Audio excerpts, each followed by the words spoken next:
Так, добрый вечер, добрый день еще раз, дорогие гости. Мы начинаем наше мероприятие. Сегодня для вас из Национальной библиотеки работаем мы с моей коллегой Марина Гаврилевна, представитель издательства «Аяр». Меня зовут Василий, я работаю в Национальной библиотеке. Перед тем, как начать наше мероприятие, я должен вам сказать такую вещь достаточно важную. Наше мероприятие сопровождается синхронным переводом.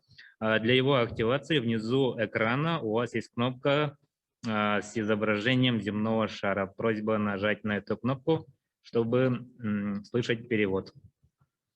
Здравствуйте, Владимир Михайлович, дорогие гости. Dear friends, I have to tell you that today we are having simultaneous translation, and down your screen there is a button in the shape of a globe, and in order to listen to the translation, you have to press on that button.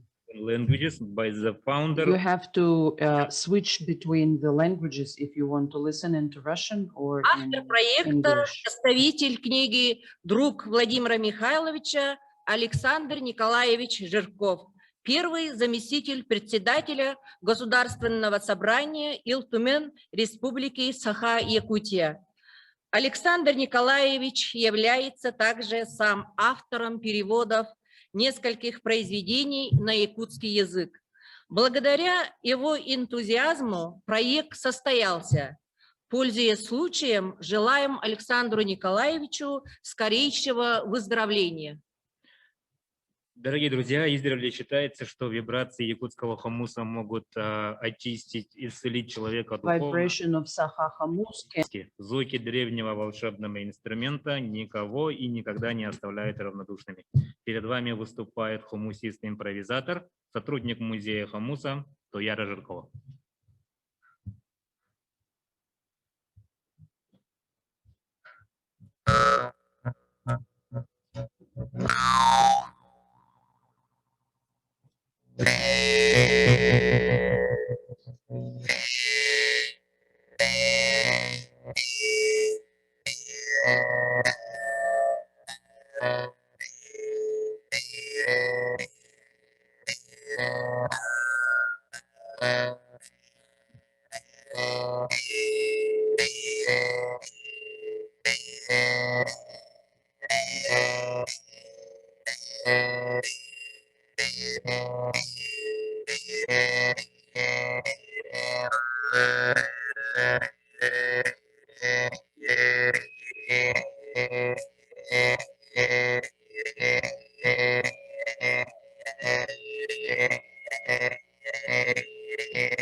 Владимир Михайлович – один из ярких, самобытных и талантливых писателей России, основоположник нивской литературы. создатель Нивского алфавита, автор первого букваря, учебников для сахалинских нивков, неутомимый организатор литературного движения народов Севера, последовательный и мужественный борец за социальное и национальное возрождение коренных малочисленных народов Севера, Сибири и Дальнего Востока Российской Федерации. Формирование творческой личности и активной жизненной позиции будущего писателя, фольклориста, историка, этнографа, государственного и общественного деятеля и вождя Нивского племени берет свое начало со времен студенчества на факультете народов Крайнего Севера педагогического института имени Герцена, куда он поступил 17-летним юнцом в 1952 году. С тех пор на протяжении всей своей жизни он стремится сохранить, приумножить и передать молодому поколению древние обычаи, традиции и культуру своих сородичей. И этот сборник нивских легенд, преданий и сказок — дань уважения духовному миру древнего, мужественного, загадочного и стойкого нивского народа. Книга на 7 языках – явление редкое в издательском деле. Мы уверены, что количество языков выбрано не случайно, ведь 7 – это священное для нивков число. Ровно столько же родовых законов у нивков: никого не обижать, почитать стариков, лелеять детей, быть удачливыми добытчиками, не брать у матери земли лишнего, но возвышаться над величием природы, всегда помнить, что мир людей создан Творцом для всех, населяющих его в равноправии. Сборник выпущен якутским издательством «Аяр», ранее «Бичик». В подготовке издания приняли участие Северо-Восточный федеральный университет имени Максима Кировича Аммосова, Ассоциация коренных малочисленных народов Севера Республики Саха-Якутия, акционерное общество «Сахалин-Энерджи», Национальная библиотека Республики Саха-Якутия, Ноглицкая централизованная библиотечная система имени Владимира Михайловича Санги. Сегодня лауреат Государственной премии России в области литературы, кавалер орденов «Знак почета и дружбы», просветитель, лидер коренных малочисленных народов Владимир Михайлович Санги продолжает участвовать в судьбе не только нивков, но и всех народов севера России. На государственном уровне ведет активную общественную работу по изданию фольклорного наследия нивков, по возрождению утраченных традиций малочисленных народов, восстановлению их традиционного образа жизни. Несмотря на то, что пандемия внесла свои коррективы, есть некоторые положительные моменты. Встречи перешли в другой формат и стерты границы. Сегодня на презентацию из поселка Ноглики Сахалинской области подключается сам автор книги Владимир Михайлович Санги. Владимир Михайлович, вам слово. Спасибо. Мне очень приятно, что мои юбилейные мероприятия открывают духовность Республики Саха. Ибо с Республикой Саха моя жизнь связана очень и очень крепко. Можно даже сказать, что первый мой приезд в Республику Саха-Якутию, а это было очень давно, когда я еще был практически чуть ли не юношей еще. Вот. И там ко мне очень внимательно отнеслись классики якутской литературы: Николай Мординов, Сурон Амалон, Сава Тарасов помог мне поехать вместе с Осиповым, художником замечательным, по отдаленным Аласам. Вот тогда-то я и увидел и расшифровал для себя, каким образом мог сложиться такой жизнестойкий народ как якуты. Эта поездка дала мне очень много. Я был счастлив вот уже в рамках мероприятий, юбилейных моих мероприятий, принять гостем в стойбище УМВО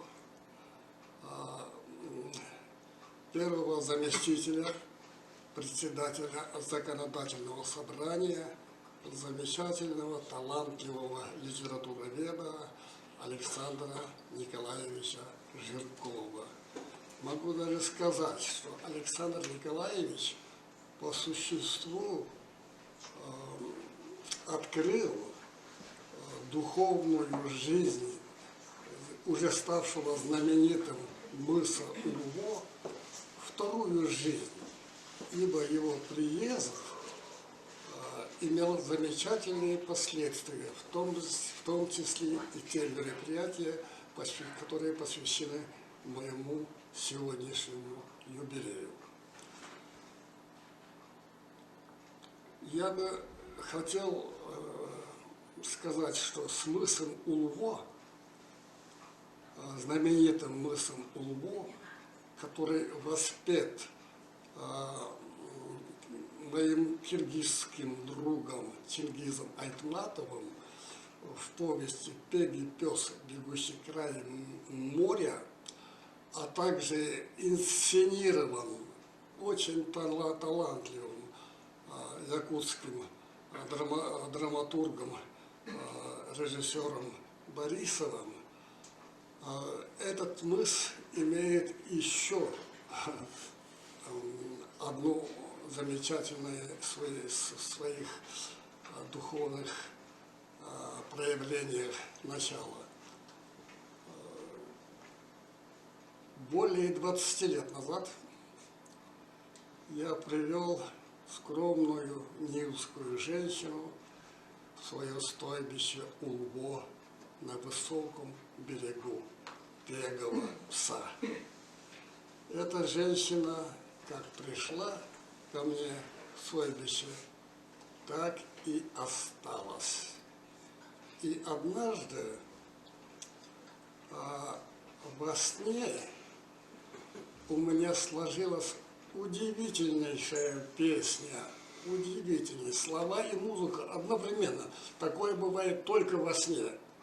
Наяву обычно кто-то сперва сочиняет стихи, а потом где-то находится композитор, на эти слова создает музыку, песню. А вот в данном случае сложилась песня мгновенно. А виной этому вот моя жена Галина, где-то она здесь, так скромно сидит. И я считаю нужным воспроизвести вот эту песню. Чияш кыладих нюдна уди тастах чор видна нидыдла агудла нидыдла агудла тандин удивтёс кыдни муштин ышкызин хос колдни нидыдла агудла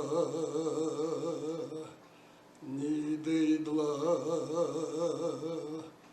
агудла чиянш кыладих нюдна удих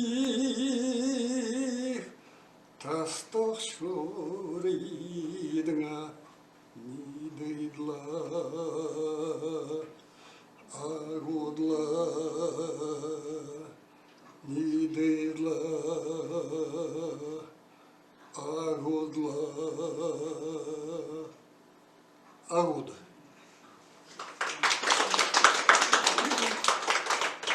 Одновременно презентовали мою песню. Значит, я еще раз подчеркиваю важность дружеских и родственных отношений между мной и Саха-Республикой.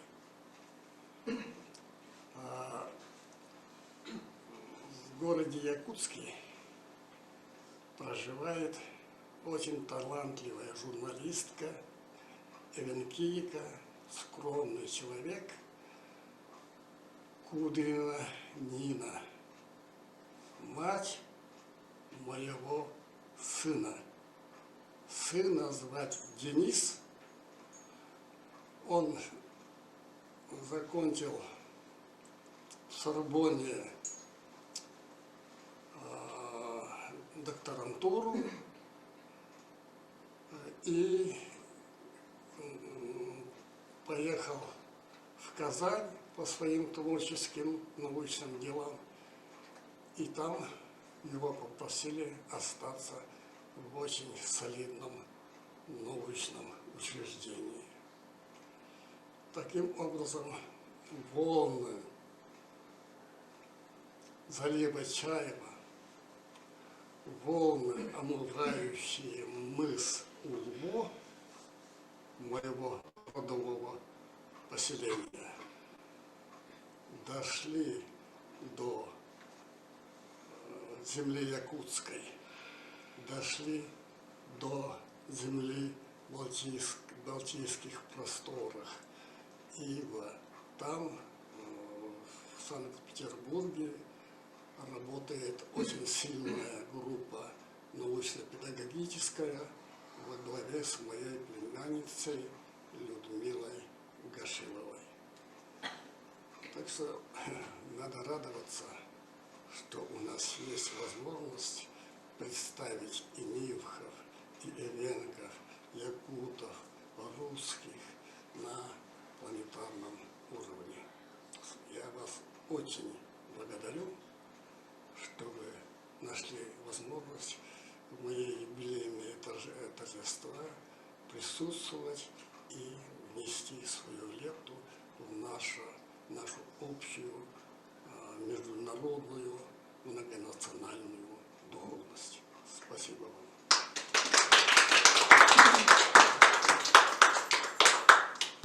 Владимира Михайловича. И хотим сказать, что в прошлом году Владимиру Михайловичу исполнилось 85 лет. В нашей республике был создан официальный оргкомитет под руководством Афанасия Семеновича Владимирова и Александра Николаевича Жиркова. Слово предоставляется руководителю администрации главы Республики Саха-Якутия и правительства Республики Саха-Якутия, руководителю оргкомитета по юбилейным мероприятиям, посвященным 85-летию Владимира Михайловича Санги, Владимирову Афанасию Семеновичу. Пожалуйста. Добрый день, уважаемый Владимир Михайлович, уважаемые коллеги, друзья. Действительно настал тот момент, когда мы все-таки даже в дистанционном формате друг друга увидели. Прошлый год работали все по телефону, по скайпу, готовились к юбилею Владимира Михайловича. Ну вот, встретиться воочию пока нет возможности. Я думаю, что есть время, надежды на лучшее. И, конечно же, мы обязательно встретимся. Сегодня очень хороший повод. Мы презентуем книгу Владимира Михайловича Санги, которая вышла, да. Вот она у меня в руках, такая красивая книжка, да. Прям даже я очень такое удовлетворение и удовольствие ощущаю, что мы сегодня ее презентуем. Книга Владимира Михайловича сегодня, она предназначена для наших детей. Ведь что такое жизнь? Жизнь – это вчера, сегодня, завтра, да? Вчера – это прожитые наши дни и результаты нашей совместной работы. Сегодня – это то, что мы собрались, видим друг друга, радуемся жизни. Ну а завтра это наши дети. И как раз вот нашим детям посвящена эта книга. Да? И уникальность ее заключается в том, что над ней работал очень обширный такой коллектив. Она издана на 7 языках мира, да? На языке саха, русском, эвенкийском, юкагирском, английском, японском и нивском. Вот. Поэтому, наверное, уникальность и ценность этой книги достаточно высока. Вот, над книгой работали как представители Ногдинской библиотеки, да, из Сахалинского. Я так думаю, что сейчас коллеги из этой библиотеки слышат, и Ольга Евгеньевна Рожина с нами, как говорится, на связи. Это Северо-Восточный университет, представители, широкий круг представителей Северо-Восточного федерального университета. Они очень тоже хорошо и дружно помогали. Представители Союза писателей, это Курилов Николай Николаевич, да? Представители Союза переводчиков, вот Кривцова Мария Сергеевна, наши коллеги из промышленных предприятий, вот такие как Сахалин Energy Invest Company Ltd, да? Ну а с нашей стороны это полярные авиалинии, авиакомпания. Вот. Конечно же, это наше издательство, да?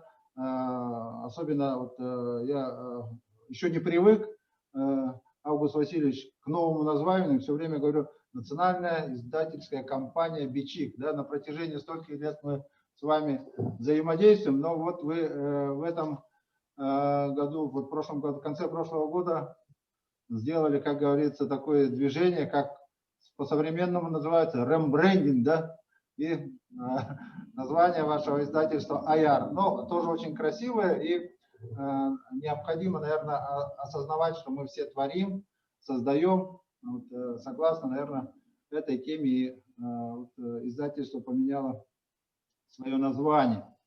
Ну, конечно же, Союз художников, и вы видите на обложке такие картинки, которые сопровождают на протяжении всей вот этой книжки нашей эти рассказы, легенды, которые сегодня узнают дети, вот, дети не только Якутии, Сахалина, но и будем надеяться, что в мире родители будут своим детям вслух читать сказки, легенды.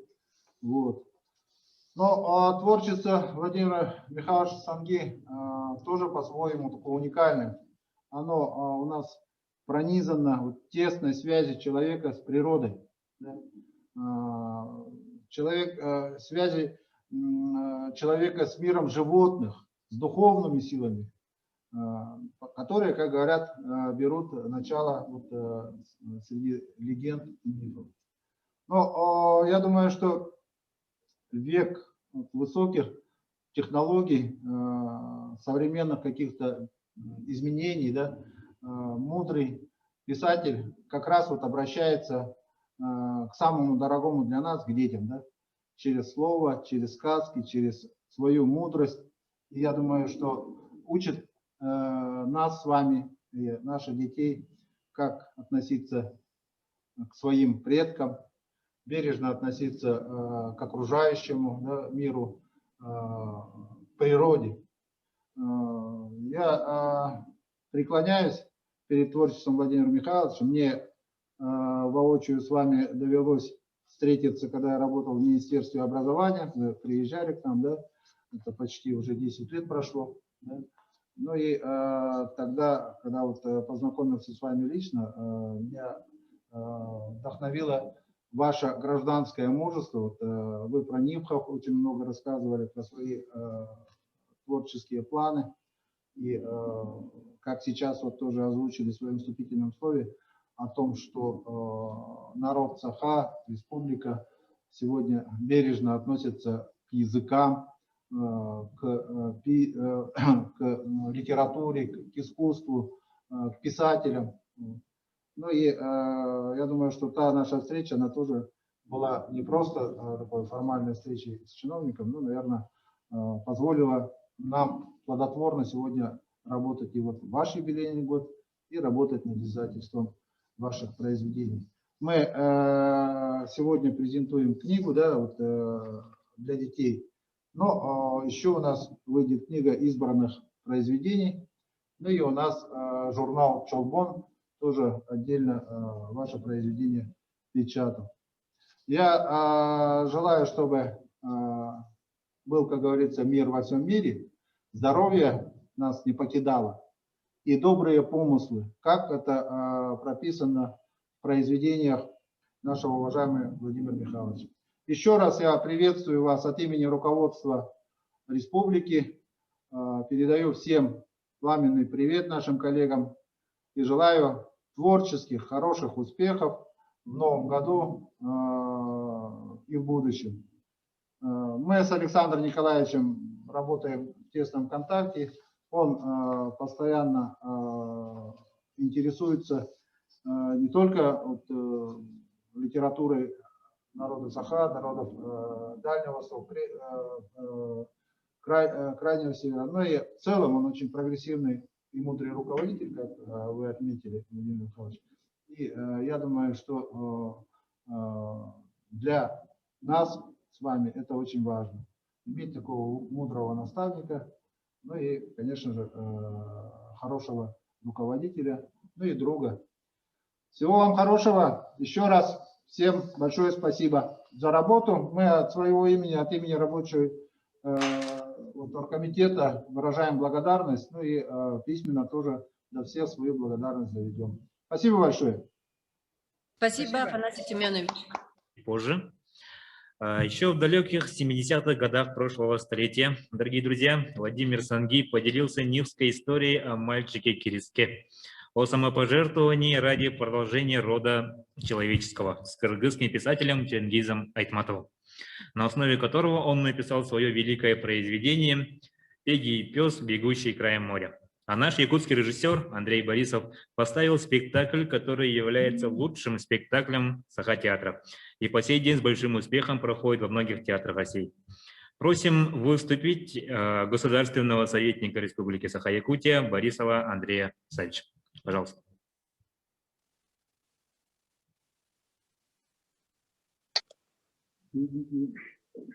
Добрый день, уважаемые участники сегодняшнего торжества.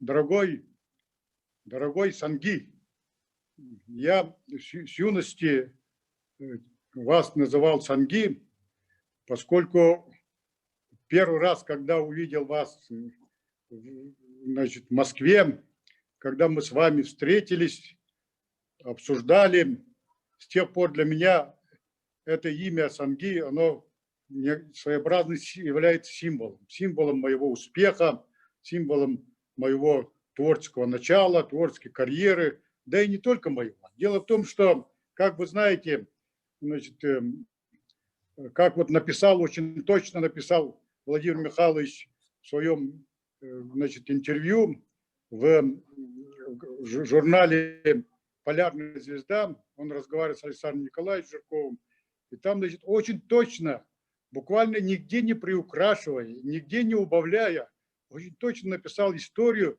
начала постановки спектакля «Желанный берег мой» по Тенгизу Айтматову, как бы сказали, сюжет, который подарил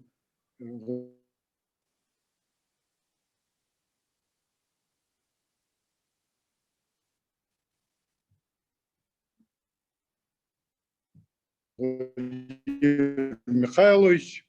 И я вот, вчитываясь, вновь читая вот этот, до сих пор с трепетом, с некоторым каким-то чуть-чуть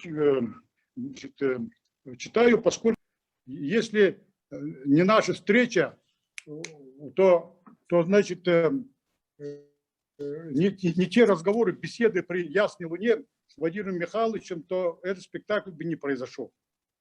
Вот, поэтому все нюансы, тонкости и философии, и подхода к этому, к решению этого спектакля в наших беседах, в разговорах произошло.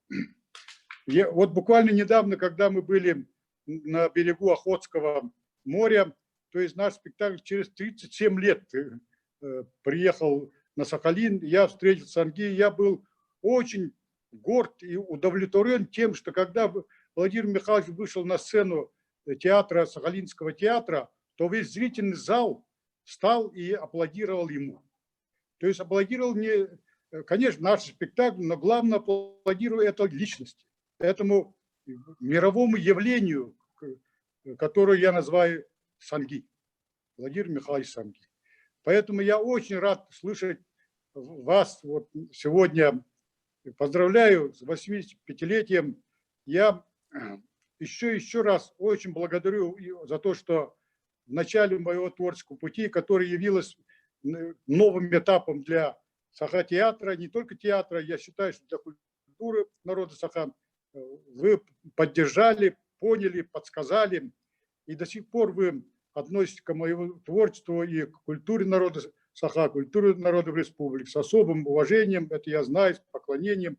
Я хочу подчеркнуть, что Александр Николаевич Жирков, человек, который очень остро, пронзительно чувствует вот этот момент талантливых людей, выдающихся людей, он с таким каким-то тоже с высоким вдохновением относится и к творчеству Владимира Михайловича, и к нему самому, друзья. И многие переводы, которые он сделал, очень-очень подходят для якутского языка. Переводы и эпосов, значит, тюркских народов.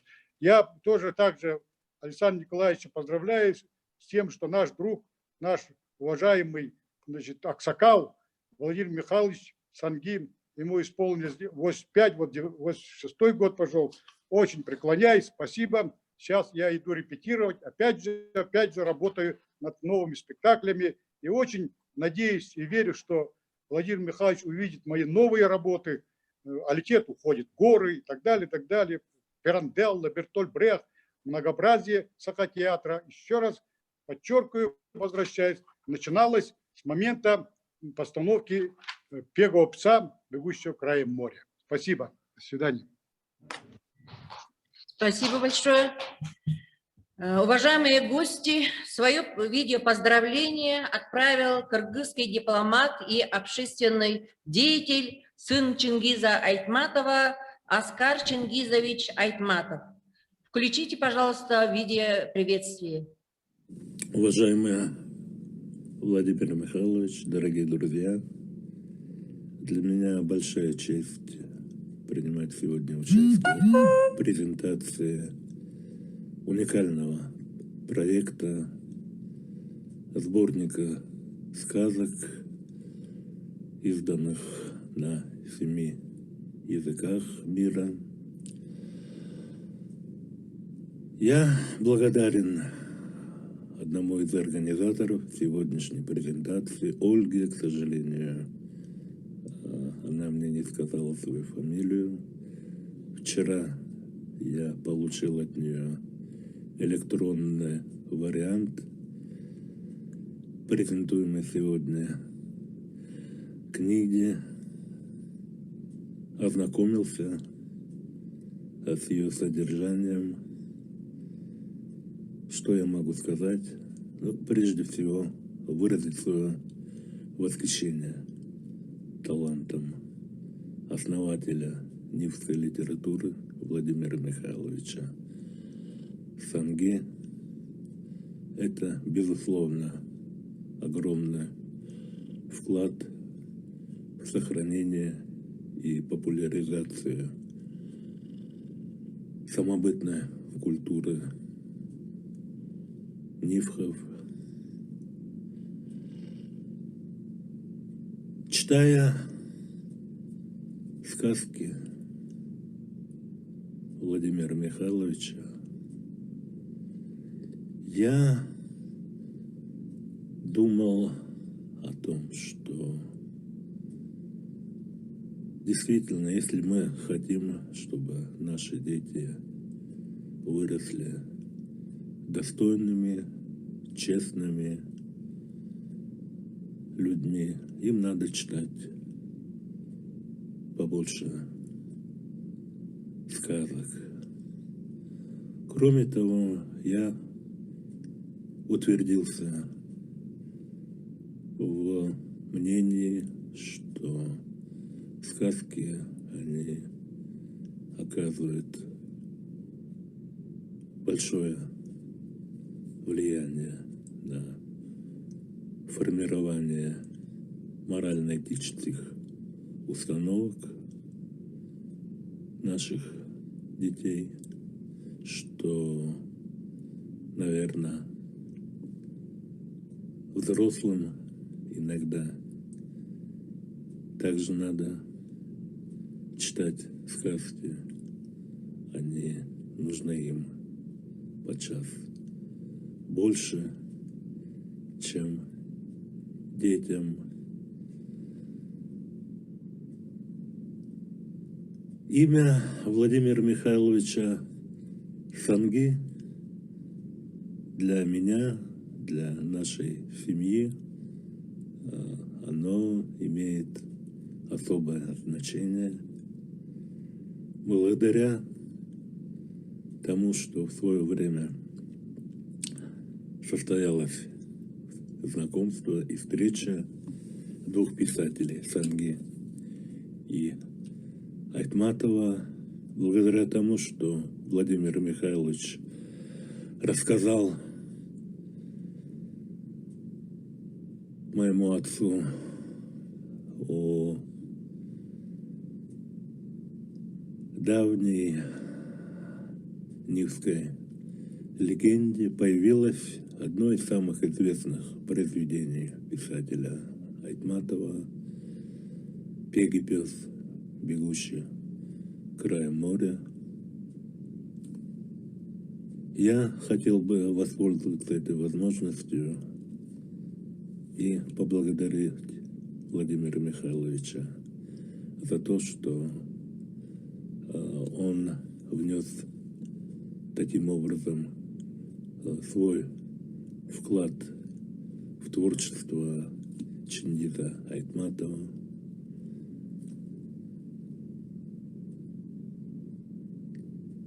Дорогие друзья, для меня сегодняшняя презентация напрямую связана с именем моего брата, моего большого друга Александра Николаевича Жиркова. Я пользуюсь этой возможностью для того, чтобы выразить еще раз свое глубокое уважение к этому человеку, которого я имею честь знать уже в течение многих лет. Я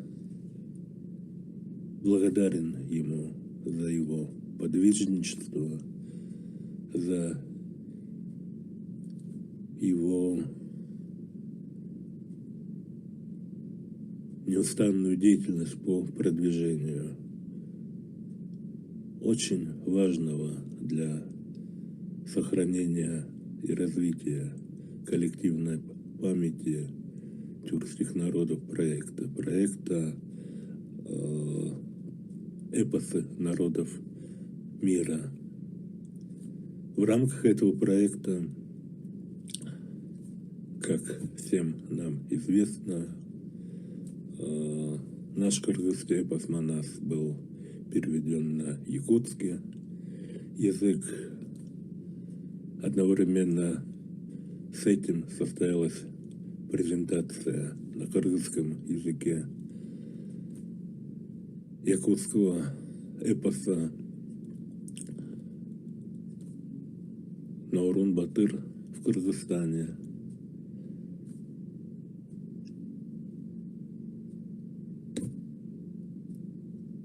Я недавно разговаривал с Александром Николаевичем. В настоящее время он находится на лечении в Москве. Мной было высказано предложение, как только Александр Николаевич выздоровеет, провести у нас в Кыргызстане международную конференцию, на которую можно было бы посмотреть результаты реализации этого проекта, обсудить его дальнейшие перспективы.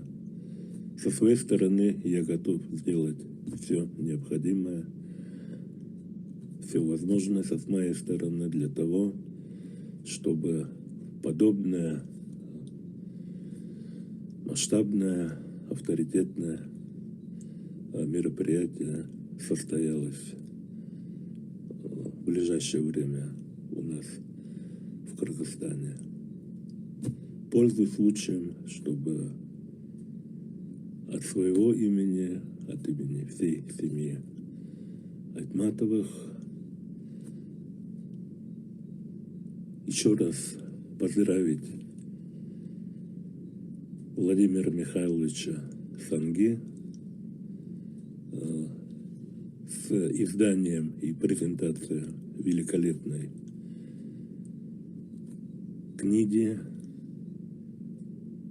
сборника детских сказок,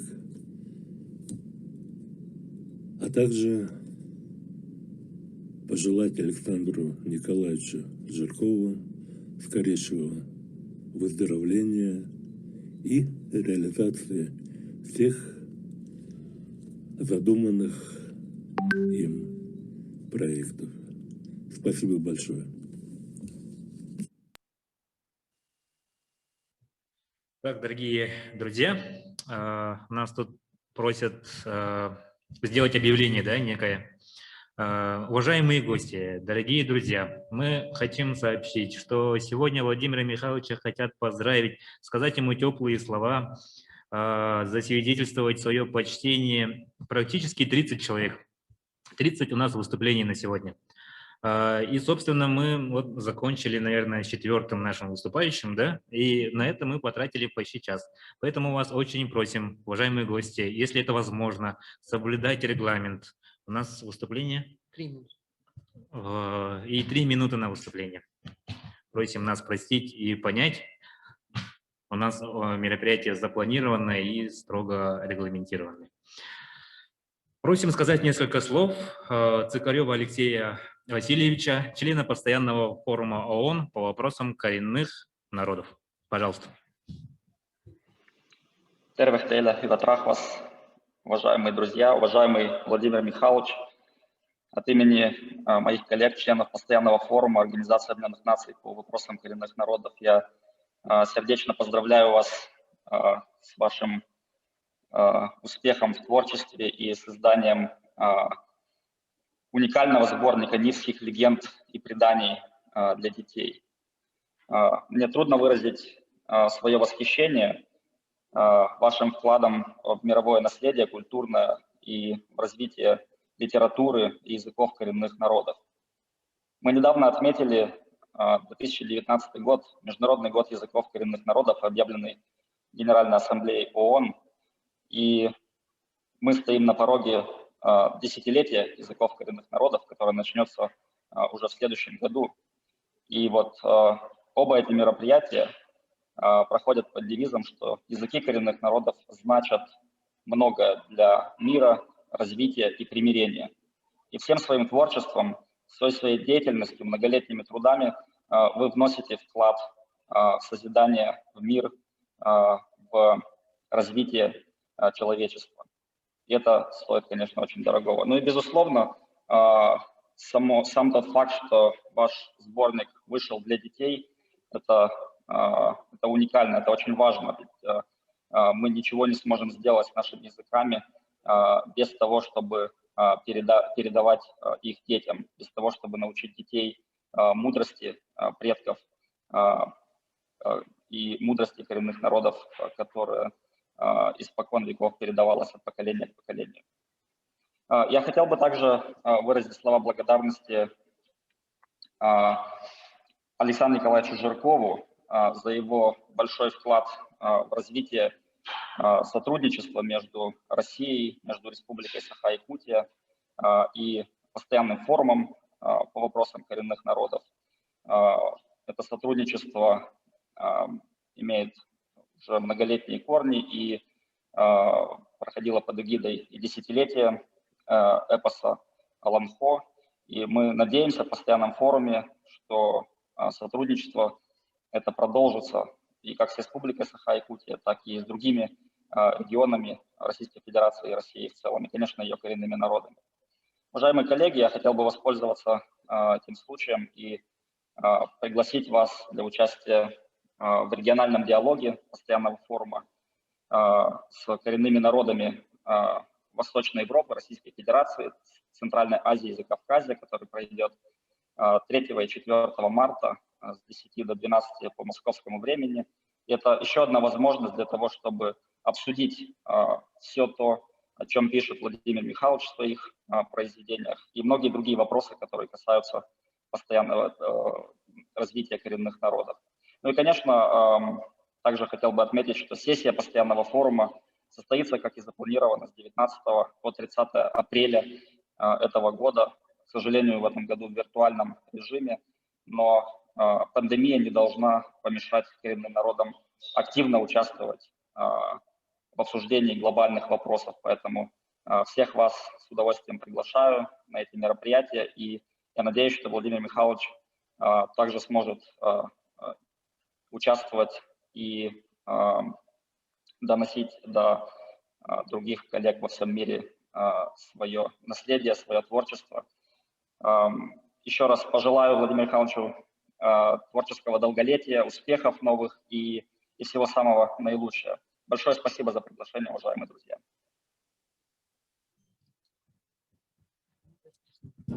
Предоставляется Корчунову Николаю Викторовичу, послу по особым поручениям Министерства иностранных дел Российской Федерации.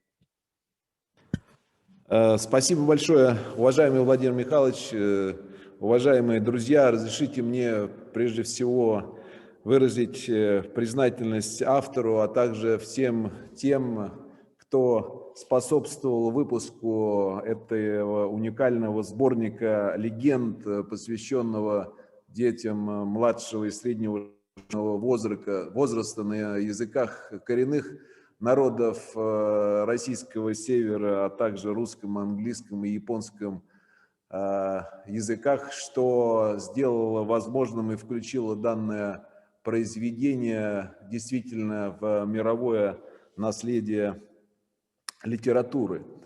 Популяризация и поддержка коренных народов Севера, прежде всего малочисленных, является важной задачей в контексте сохранения культурного, исторического и лингвистического наследия северных народов и этносов. Ведь именно это делает уникальной культурную среду Арктики и придает ей ту особую неповторимость, которую закрепляют в своих произведениях авторы пера и слова, писатели и поэты. Не случайно презентация, хотя она и в формате онлайн, проходит в Якутске, столице республики, в которой уже сотни лет проживают коренные народы и этносы. В рамках председательства Российской Федерации в Арктическом совете в 2021-2023 годах со стороны Российской Федерации особое внимание будет уделяться повышению качества жизни жителей Арктического региона, коренных народов, а также сохранению традиций, уклада исторического и культурного наследия.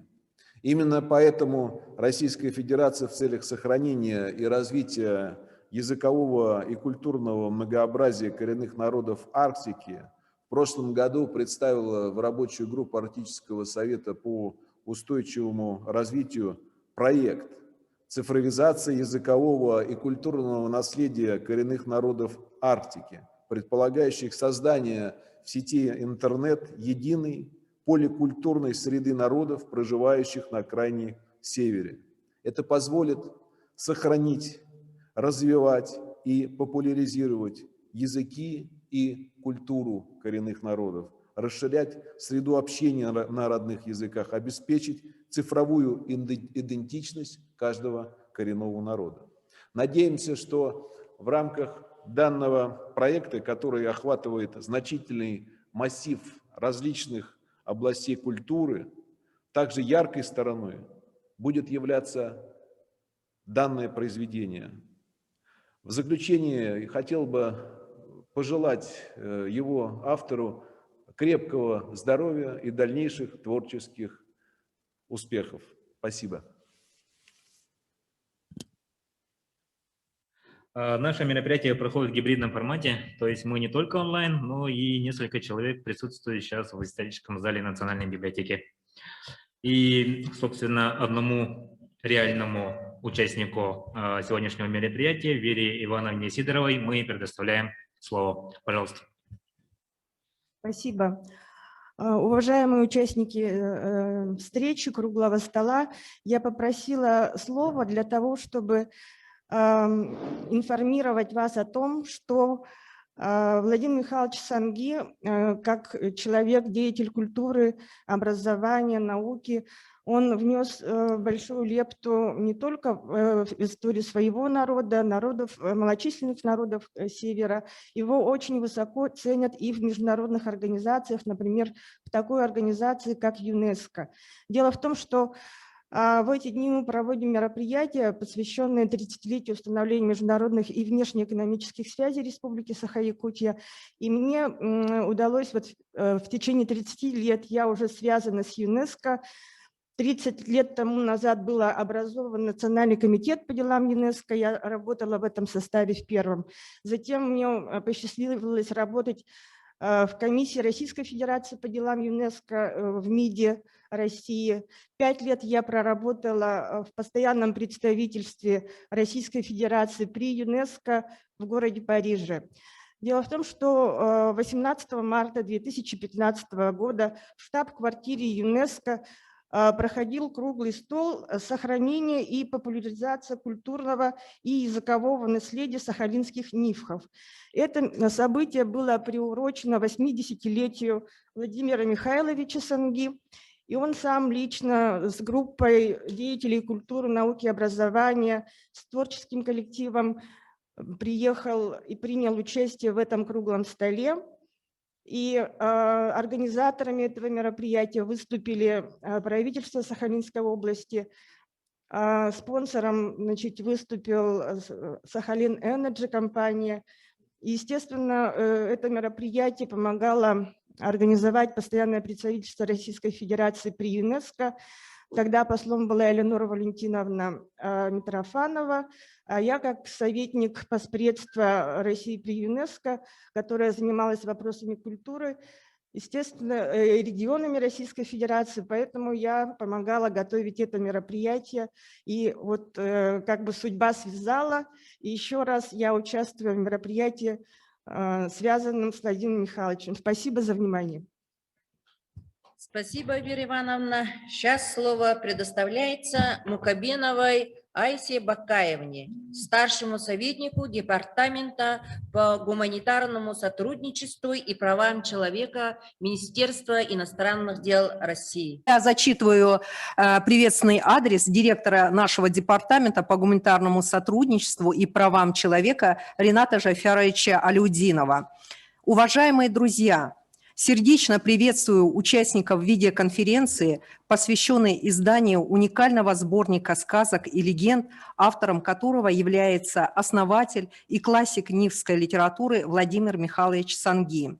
Публикации книги на 7 языках – это символичный и значимый вклад в общие усилия по сохранению многоязычия, в том числе в контексте предстоящего международного десятилетия языков коренных народов. Эти сказки и легенды содержат традиционные знания, имеющие важное значение для понимания окружающего мира, получения сведений об экосистемах тайги, а также передачи обычаев и языка от поколения к поколению. Презентация приурочена к 85-летию Владимира Михайловича, чья просветительская деятельность по популяризации одного из древнейших языков Евразии широко известна за пределами нашей страны. Высоко ценим ваши заслуги, Владимир Михайлович, в деле сохранения и возрождения языков коренных народов, повышения их престижа и социальной значимости. Желаем вам здоровья, творческого долголетия и дальнейших успехов на литературном поприще. Отдельные слова признательности выражаем представителям Республики Саха-Якутия, одного из наиболее самобытных российских регионов, которые способствовали изданию этого сборника. Якутия – наш давний и надежный партнер в международном сотрудничестве. Рассчитываем на дальнейшее взаимодействие в интересах всех коренных народов России. Пользуясь случаем, я бы хотела также сказать несколько слов от себя лично. Поздравляю Владимира Михайловича и Александра Николаевича Жиркова с реализацией этой прекрасной идеи. Особая благодарность Александру Николаевичу за его подвижничество, за его инициативы на международной арене. Здесь уже ряд был упомянут. Я еще напомню о каталоге предметов искусства народов Якутии в музеях мира, которые он презентовал на одной из сессий постоянного форума ООН по вопросам коренных народов. Издание, выпуск этого сборника – это бесценный подарок для всех нас, неравнодушных к вопросам сохранения языков, особенно в контексте, как я уже сказала, международного десятилетия. И я хочу также поздравить вас с наступающим Международным днем родного языка, который будет отмечаться 21 февраля.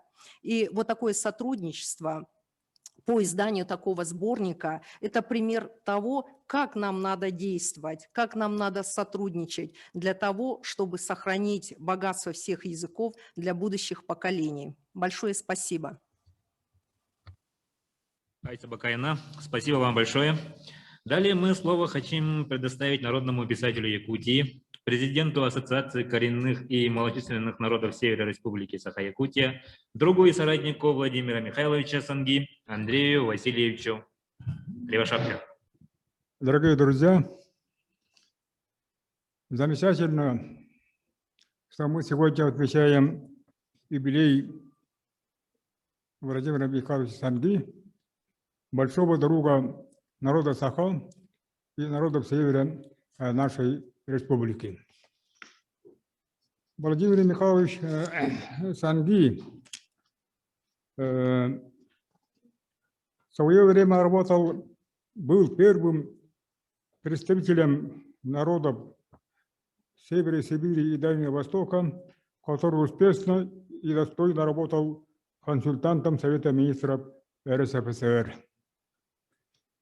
Владимир Михайлович Санги был первым президентом Ассоциации коренных малочисленных народов Севера Сибири и Дальнего Востока Советского Союза. Владимир Михайлович Санги организовал семинары молодых писателей народов Севера Сибири и Дальнего Востока Советского Союза и Российской Федерации в домах творчества писателей в подмосковной Малеевке, Пятигорске, на Ялте, Магадане.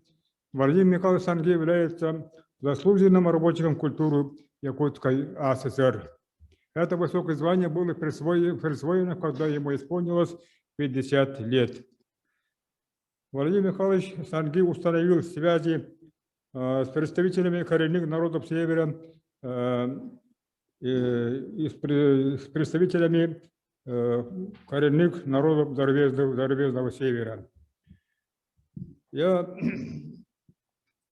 В связи с тем, что здесь присутствует представитель Министерства иностранных дел Российской Федерации Вера Ивановна Сидорова, которая только что выступила, и обращаюсь в адрес организаторов сегодняшнего мероприятия,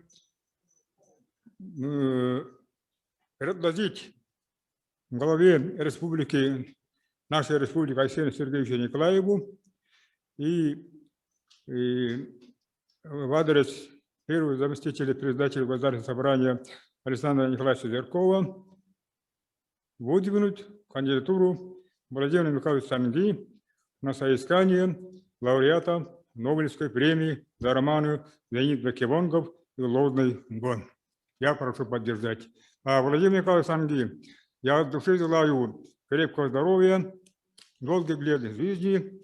Для вас, дорогой друг, народов Севера Якутии, мой личный друг Владимир Михайлович Санги еще нас будет не раз радовать своими успехами и в области литературы, и борьбе за права коренных малочисленных народов Севера, Сибири да и Дальнего Востока Российской Федерации и по укреплению наших связей с зарубежными коллегами.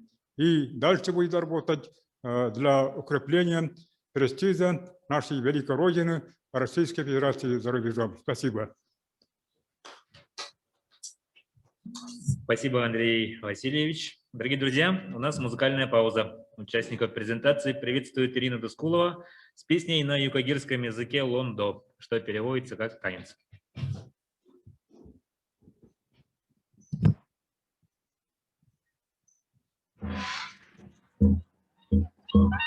Ходу Мадаимет, Мит Амасё, Мадаили Лабеге.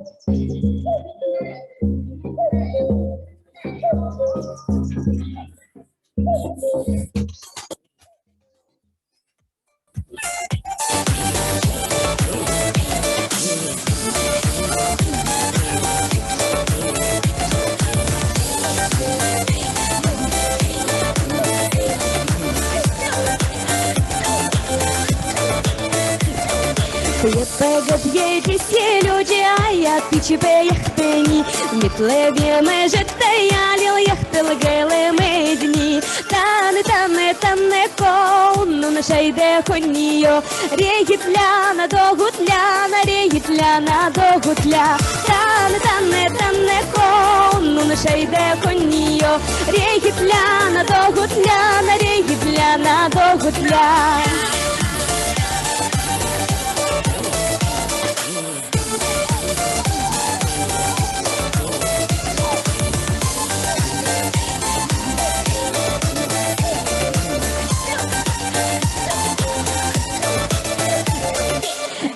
Голок мітнєлом, так як шоріле десь лебє, як комусь модотея, де є людям тонує. Тане кону на шейде коньо, регітляна догутляна, регітляна догутля. Тане кону на шейде коньо, регітляна догутляна, регітляна догутля. Регитля. Тане коньо. П'єпеге п'єдісі люди, а я пічіпе яхтені. Мітлеб'є межета ялю яхтелгели медні. Тане ко. Унун шайде коньо. Тане кону на шайде коньо. Регитляна догутляна, регитляна догутля. Спасибо. Так, дорогие друзья, следующим слово предоставляется Пригаре Наталье Александровне, заведующей отделом краеведения Сахалинской областной универсальной научной библиотеки. Добрый вечер, уважаемые участники презентации. Сахалинская областная универсальная научная библиотека присоединяется к поздравлениям Владимира Михайловича Санги с изданием новой книги. В фонде Сахалинской областной библиотеки насчитывается более 100 экземпляров издания «Литература на нивском языке». Автором основных из них является Владимир Михайлович. К сожалению, на сегодняшний день в Сахалинской области осталось не более 20 человек носителей нивского языка. И издание книг, новое издание книги произведений Владимира Михайловича, несомненно, пополнит и обогатит фонд нашей краеведческой литературы. И мы с нетерпением ждем поступления этой книги во все библиотеки Сахалинской области.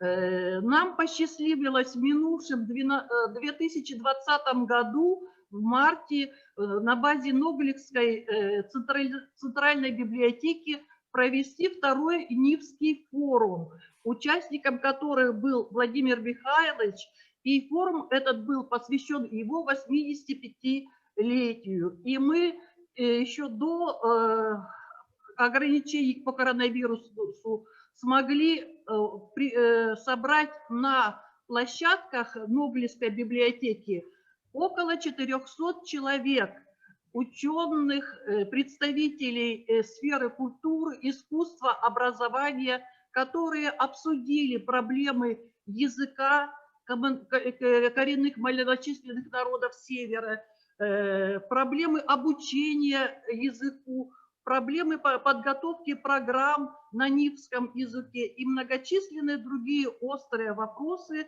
которые стоят сегодня перед коренными народами Сахалина. И то, что новая книга «Сказки», опубликованная в новую книгу, стали доступны представителям 11 языков, обогащает не только нивский народ, жителей Российской Федерации, но и все мировое сообщество, потому что каждый язык, как крупинка, составляет палитру языкового разнообразия планеты. Еще раз поздравляем Владимира Михайловича и весь коллектив Ногликской ЦБС с этим замечательным проектом и, естественно, Якутскую республику.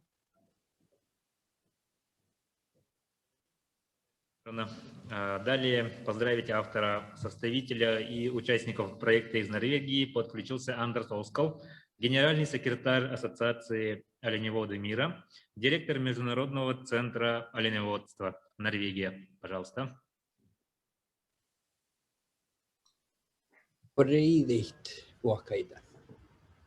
Dear Vladimir Mikhailovich, Уважаемый Владимир Михайлович,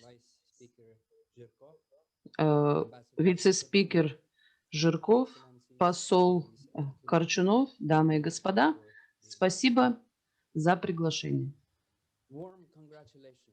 Я тепло поздравляю и благодарю Владимира Михайловича за его важную новую детскую книгу. И тепло поздравляю с Днем языков коренных народов. Коренные народы имеют длинные истории в Арктике и представляют уникальные цивилизации нашей планеты. Но сейчас Арктика меняется, и она превращается и превращает, изменяет земли наших предков очень сильно. И это требует многого от наших народов.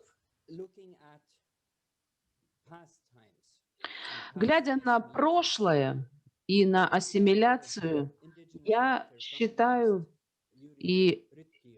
что другой писатель из коренных народов, Юрий Рытхеу, написал, что самое худшее, что с нами сделали, это не то, что нас попытались лишить наших традиций, но они заставляли нас верить, что наши традиции нехороши.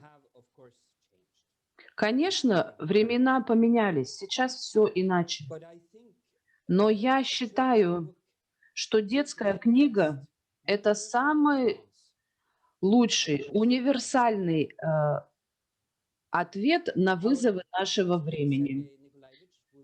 Наш президент Сергей Николаевич будет еще к вам обращаться, поэтому я больше не буду особо говорить ничего. Но хочу сказать, что Владимир Михайлович живет близко к оленеводам в Ногликском районе Сахалина. И там сохранилось уникальное оленеводство. Но сегодня по многим причинам они находятся в очень сложной и критической ситуации. И для нас, для всех важно иметь возможность, как Владимир Михайлович, который знает историю этих оленеводов и живет близко к ним и наблюдает за ними. Мы сегодня присоединяемся к вам в поздравлениях к Владимиру Михайловичу в связи с выходом его новой детской книги. Большое спасибо.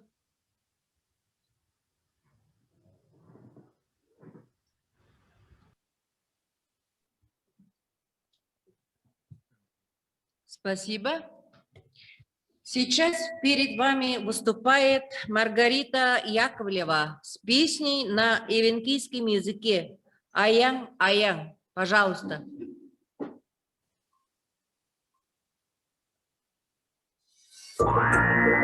Менду Геркил Мадал. Включайте. Владимир Михайлович Бусунду Кутуя Авгарая Синкея Эйчерев. Аят Биджигалло.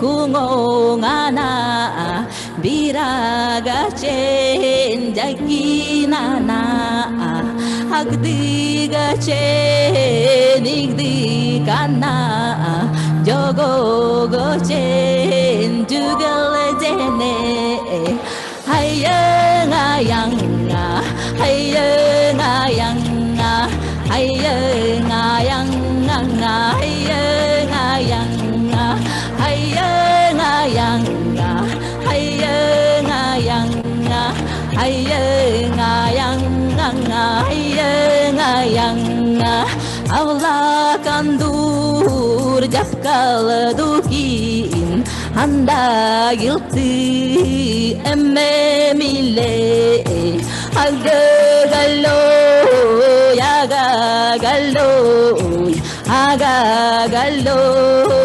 yagagalo hayanga yanga hayanga yanga hayanga yanga hayanga yanga hayanga yanga hayanga yanga hayanga yanga hayanga yanga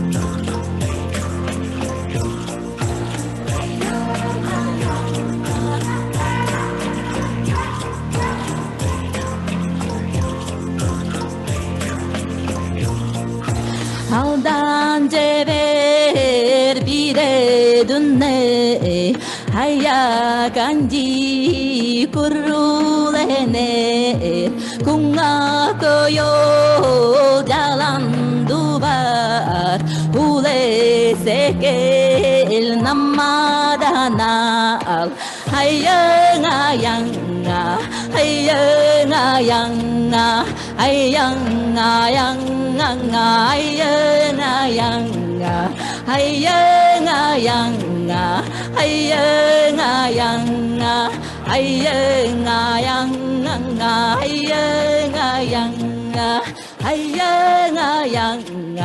hayanga yanga hayanga yanga hayanga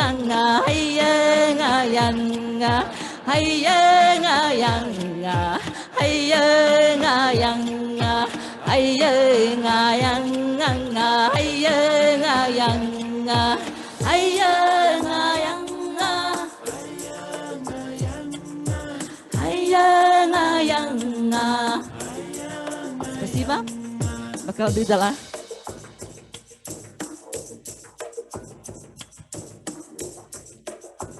На связь с нами вышел из Ямало-Ненецкого автономного округа Харючи Сергей Николаевич, президент Ассоциации оленеводов мира. Просим Сергея Николаевича сказать несколько слов. Пожалуйста. Добрый день, уважаемые друзья, дорогие организаторы. жители Республики Саха-Якутия. Знаете, когда я получил информацию из Республики Саха-Якутия от наших друзей Владимир Михайлович о проведении такого интересного мероприятия, и когда я прочитал еще информацию, с чем это будет связано, Владимир Михайлович, я дня два, наверное, ходил такой с высоко поднятой головой, гордый. Было такое ощущение, будто я такой подвиг совершил. Это очень интересное явление в истории не только нашей страны, но и в истории мира. Знаете, я достаточно неплохо ознакомился с биографией, творческой биографией, в первую очередь, Владимира Михайловича. Знаете, он сам по себе уникальное явление природы. Я имел возможность ознакомиться еще и с ранним творчеством Владимира Михайловича. И представляете, будучи, по-моему, школьником Владимира Михайловича, написал одно стихотворение, ну, где я запомнил только, к большому сожалению, первый куплет. Я попробую ее озвучить. Надо иметь в виду, что он был еще ребенком, школьником, Владимир Михайлович. Оно звучит вот так, следующим образом. Небо, небо, нет ни начала, нет конца. Где-то грозы утаились в ожидании лета, и души усопших не ведают бед. Ну вот представляете, тогда Владимир Михайлович проявил такой творческий дар, который был наделен свыше. Я всегда интересуюсь своим жизнью и творчеством своего друга Владимира Михайловича. Ну а когда я узнал, что они сотворили такую уникальную вещь, которая связана с духовностью наших народов, с Александром Николаевичем, не менее известным в человеческом обществе своими творческими помыслами, своими трудами, я, конечно же, вдвойне был рад, что такой уникальный подарок сделали для будущих поколений и для детей. Это не каждому удается, но зная их устремления и природный дар этих двух моих друзей, единомышленников, я, конечно же, в какой-то степени, в принципе, не был удивлен, но все равно я гордился, что я являюсь современниками этих двух великих россиян, жителей Арктики и Севера, представляющих уникальный талант коренных народов. Владимир Михайлович, я очень верю и знаю, что вы еще много нам подарков таких сделаете. И очень здорово, что вы все это делаете для завтрашнего дня.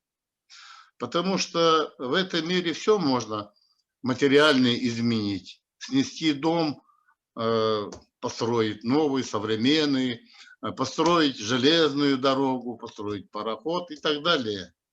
Но сохранить и передать для будущих поколений духовность народа и народную мудрость, это не каждому дано. У вас это великолепно получается, и я знаю, что у вас будут продолжатели вашего дела, но вы еще сможете многому научить подрастающее поколение, прославляя духовный мир северных народов в первую очередь и нашей Арктики. Мы с вами слышали отзывы всех тех предыдущих выступавших. Об этом же сказал и Корчунов Николай Викторович, посол по особым поручениям, представитель Организации Объединенных Наций. Поэтому то, что вы избрали для творчества, ну, в принципе, не избрали, вы давно избрали, но продолжаете это великое дело, сохранить духовность, нравственность в нашем обществе, среди наших народов, и распространять ее на весь мир среди других народов. Это очень дорогого стоит. Я искренне желаю, Владимир Михайлович, новых творческих удач. Я знаю, что вы еще много-много раз нас удивите своими великими творениями. Спасибо, дай Бог вам здоровья, успехов на творческом пути и воспевать то, что было создано предшествующими поколениями, нашими народами в арктических широтах и на северных землях. Счастья и удачи вам! Спасибо большое. Сейчас слово предоставляется директору Ногликской централизованной библиотечной системы Сахалинской области Рожновой Ольге Евгеньевне. Пожалуйста.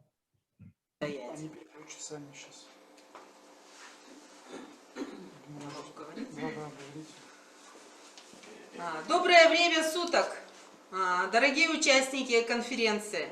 Мы рады приветствовать вас в этот знаменательный день, очень важный для нас и, я думаю, для Республики Саха.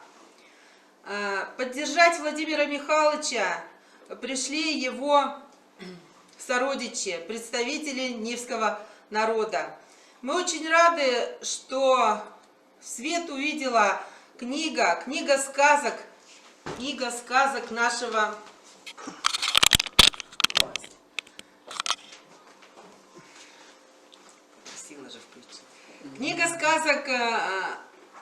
этноса, который населяет Сахалин, такого маленького, но такого уникального этноса. И эти сказки, написанные Владимиром Михайловичем Санги по мотивам этноса, узнают дети народов на 7 языках.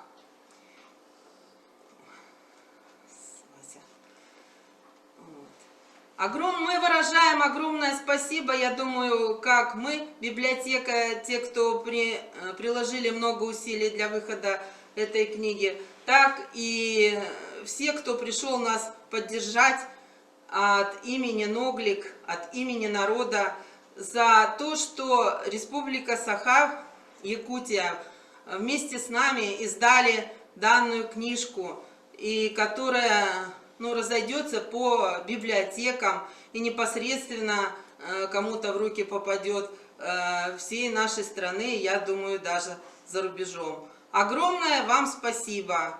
Мы очень горды, что на нашей земле вырос и живет такой замечательный писатель, который тиражирует культуру народа на весь мир. Спасибо вам огромное. Ольга Евгеньевна, вам большое спасибо, большой привет коллегам-библиотекарям. Перевод включенных в книгу сказок на японский язык был осуществлен благодаря компании Сахалин Energy. Просим выступить Завьялову Юлию Александровну, ведущего специалиста отдела социальной деятельности компании Сахалин Energy. Пожалуйста. Здравствуйте, дорогие друзья. Ургутхумве. Я очень рада приветствовать всех участников презентации уникального сборника «Нивских сказок и легенд» Владимира Михайловича Санги. Особенно сегодня очень символично, что в преддверии Международного дня родного языка. Нам, конечно, всем известно, что нивскую культуру нельзя представить без Владимира Михайловича, который является душой своего народа и хранителем истории нивского народа. Творчество Владимира Михайловича – предмет гордости не только для всех сахалинцев. Произведения Владимира Михайловича занимают особое место в мировой литературе, и, конечно, на них выросло не одно поколение читателей. Нам повезло очень сильно, потому что нам посчастливилось жить и работать вместе с Владимиром Михайловичем здесь, на древней, богатой и прекрасной земле Игмив, И уже на протяжении многих лет компанию Сахалин-Энерджи и Владимира Михайловича связывают добрые, дружеские отношения и совместная работа по различным творческим проектам писателя. Мы очень рады, что компания Сахалин-Энерджи стала партнером такого издания, в котором представлены 11 замечательных произведений на 7 языках, включая, что очень важно, языки коренных народов Севера. И эта книга, эти произведения в сочетании с традиционными силуэтными композициями наших же сахалинских мастериц Валерии Осиповой и Альбины Осиповой. Причем для каждого произведения была создана своя композиция, и художники без предварительных набросков виртуозно вырезали фигуры сказочных персонажей, сцены из жизни героев, и затем эти силуэты фиксировались на белых бумажных листах, благодаря которым, конечно, легенды и сказки оживают. Была проведена большая работа, долгая работа, но все вместе, объединяя усилия органов власти, сообщества, общества, бизнеса, Республики Саха-Якутия, Сахалина, справились, и итогом которого является сегодняшняя презентация этого сборника. Уверена, что книга будет интересна не только детям, но и взрослым. Ведь любовь к сказкам мы проносим через всю жизнь. Мы слышим их от своих мам, бабушек, дедушек. И книга будет интересна также всем, кто интересуется культурой народов, проживающих на Сахалинской земле. Ну и, конечно, всем тем, кто изучает свой родной язык. Я поздравляю всех с таким замечательным событием, выражаю огромную благодарность Владимиру Михайловичу Санги, Александру Николаевичу Жиркову и всем тем, кто был задействован, принимал участие в издании этого замечательного сборника. Спасибо. Слово предоставляется генеральному директору национальной издательской компании «Аяр» Егорову Августу Васильевичу. Уважаемый Владимир Михайлович, дорогие участники сегодняшней презентации. Во-первых, я хочу от имени издателей поздравить всех вас с выходом уникального межрегионального проекта, которое состоялось благодаря инициативе и усилиям заместителя председателя Государственного собрания нашей республики, большого подвижника культуры, истории и искусства, друга Владимира Михайловича Санги, Александра Николаевича Жиркова. Он является не только автором проекта и составителем книги, но он еще и является переводчиком 9 сказок из 11, которые вошли в данную книгу. В прошлом году, в связи с юбилеем Владимира Михайловича Санги, в нашей республике был создан официальный оргкомитет.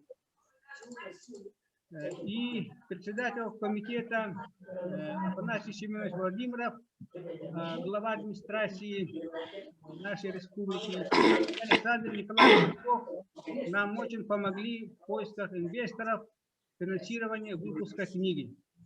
Большую финансовую поддержку нам оказали целевой фонд будущих поколений Республики Саха и акционерное общество Сахалин-Энерджи. Работа по подготовке данного поистине уникального издания к выпуску началась летом прошлого года. Действительно, издание книги на 7 языках – это в издательском деле явление очень и очень редкое. Но не только в этом заключается уникальность и эксклюзивность данного издания. Здесь включены произведения, которые публикуются впервые. Помимо этого, она уникальна своим лаконичным, но в то же время богатым оформлением и качественным полиграфическим исполнением. Тираж книги 1000 экземпляров. Мы с гордостью отмечаем, что благодаря усилиям вышеназванных людей и организаций издание получилось очень интересным по содержанию и оформлению. Как сейчас здесь отметил Сергей Николаевич Харючи, данную юбилейную книгу можно уверенно охарактеризовать образцом книжной культуры и крупным событием культурной жизни Российской Федерации мирового значения. И у нас есть желание и дальше продвигать книги Владимира Михайловича Санги в другие регионы России и, если получится, и в другие страны. Со своей стороны сердечно поздравляем дорогого Владимира Михайловича с юбилеем и выходом в свет книг и желаем здоровья, дальнейших творческих свершений. Мы, издатели, с большим удовольствием и удовлетворением, чувством гордости работали над подготовкой и выпуском данной уникальной книги. Это, можно сказать, знак уважения, благодарности народов России к достойнейшему представителю российского общества, низкому писателю, патриоту своей малой родины и великой страны.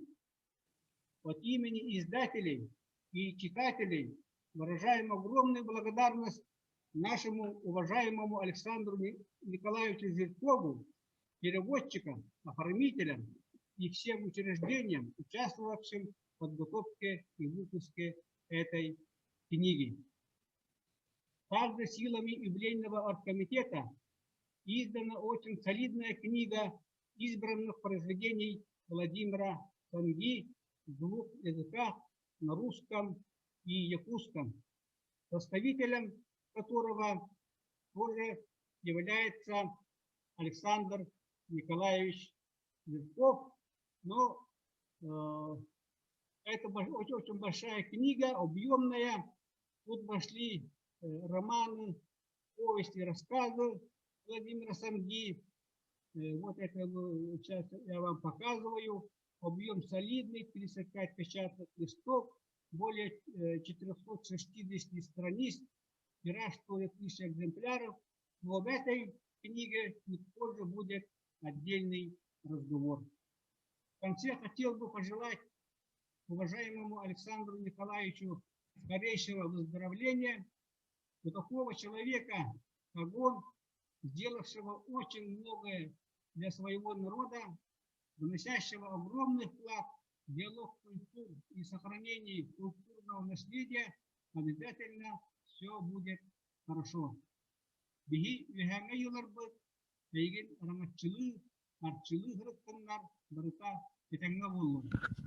Еще раз всем огромное спасибо. Спасибо, Август Васильевич.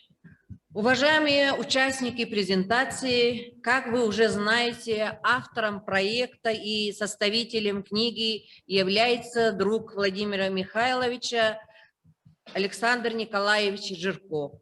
Кроме того, он еще является переводчиком сказок, которые вошли в эту книгу. Также в книге вошли переводы на якутский язык Ольги Николаевны Корякиной и Николая Федоровича Васильева. На ивенкийский язык перевод осуществила Нина Егоровна Кудрина, на юкагирский Николай Николаевич Курилов, на английский язык перевели Алина Александровна Находкина, Софья Владимировна Холмогорова, Валентин Гаврилевич Стручков и Мария Сергеевна Кривцова. Перевод на японский язык осуществлен Ольгой Владимировной Шашкиной и Михой Ольховик. Также вошел перевод Юрия Михайлова из русской переводческой компании. От имени переводчиков просим выступить редактора творческого объединения «Геван» национальной вещательной компании «Саха», заслуженного работника культуры Республики Саха-Якутия Нину Егоровну Кудрину. Пожалуйста.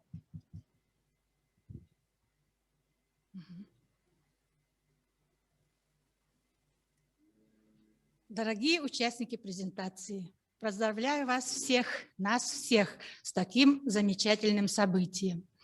Я очень рада, что участвовала в таком масштабном и уникальном проекте. Когда Александр Николаевич предложил мне перевести произведение Владимира Михайловича Санги на ивенкийский язык, я, конечно, сразу же согласилась.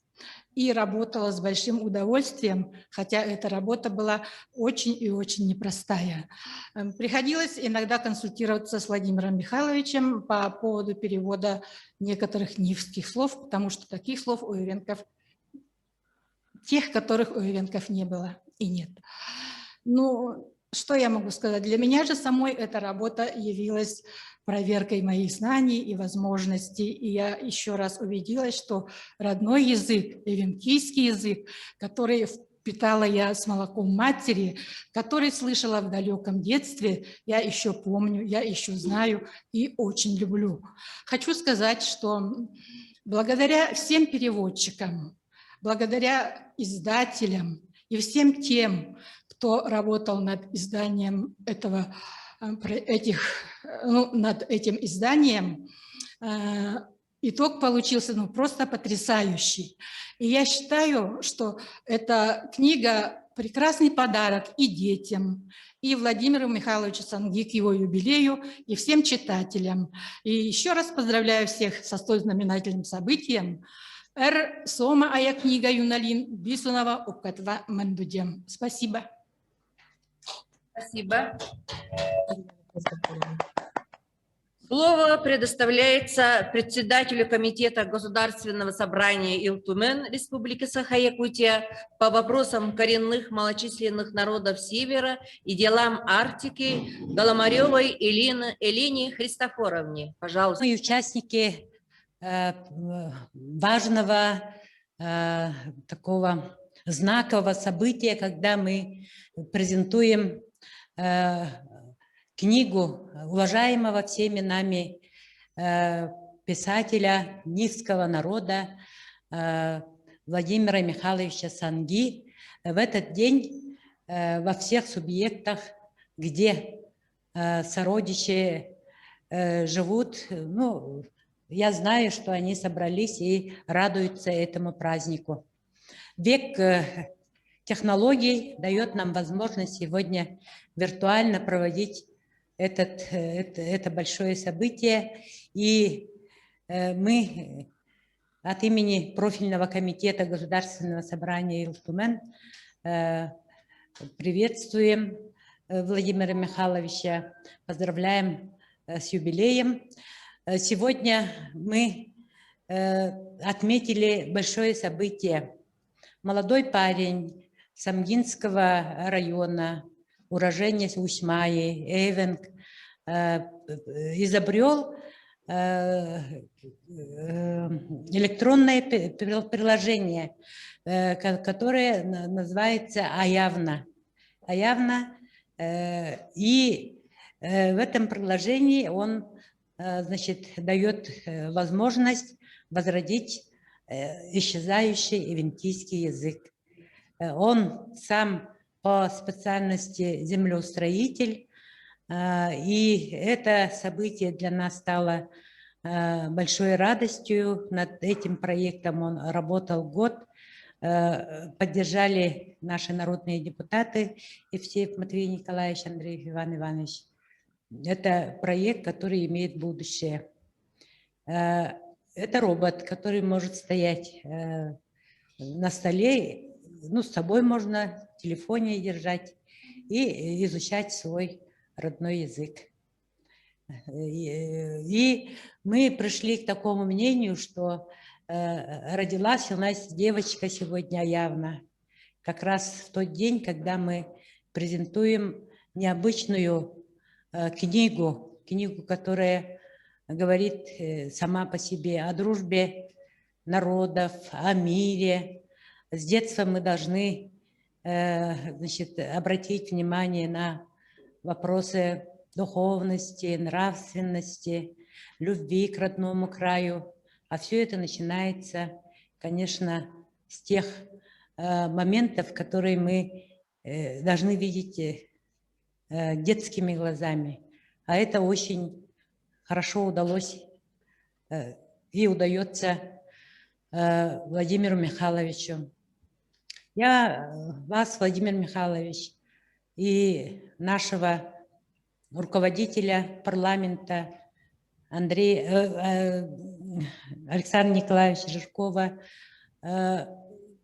вижу, как пограничников, дозорников, которые прописаны в произведениях Алексея Лугинова, которые стоят дозорными за нравственность, духовность своих народов. Вы следите за всем, чтобы неправильно кто-то что-то не сделал. Не было такого случая, чтобы вот на своих территориях, вы в Сахалине, Александр Николаевич, Якутии, у вас крепкая мужская дружба, которая на протяжении многих лет дает нам пример настоящей дружбы, настоящей, не такой, как просто так, да. И сегодня Александр Николаевич дарит вам эту книгу, которая вливается в добрые, светлые чувства всех якутян.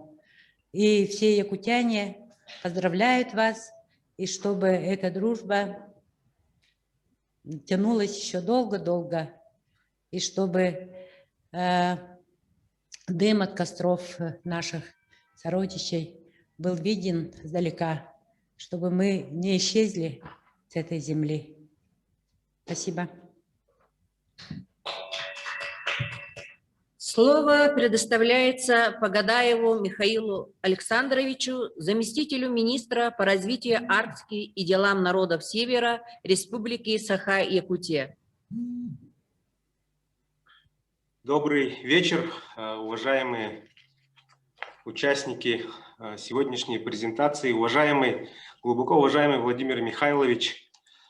От имени Министерства по развитию Арктики и делам народов Севера Республики Саха-Якутия приветствую всех участников на презентации сборника детских произведений основоположника и классика нивской литературы Владимира Михайловича Санги «Оголорго».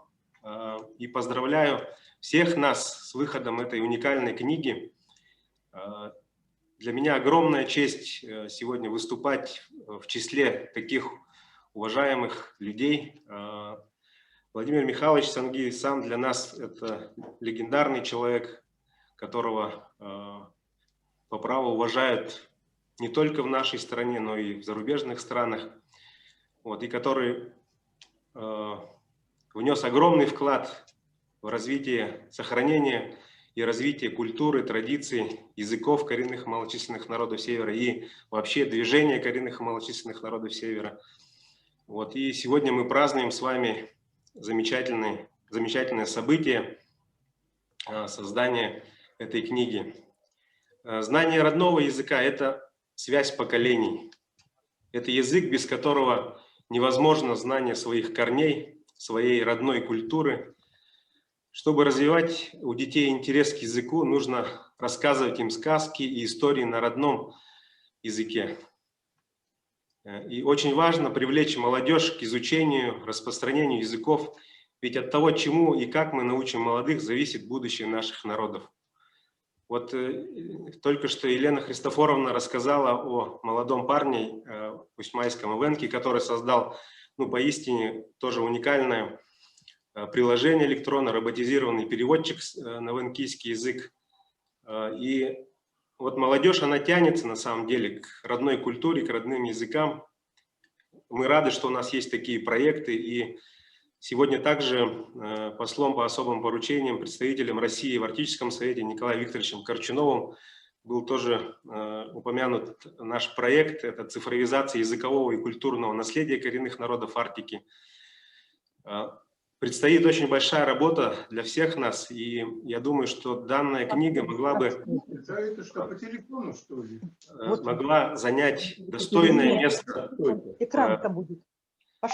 достойное место в этом проекте. Я думаю, что мы могли бы обсудить включение.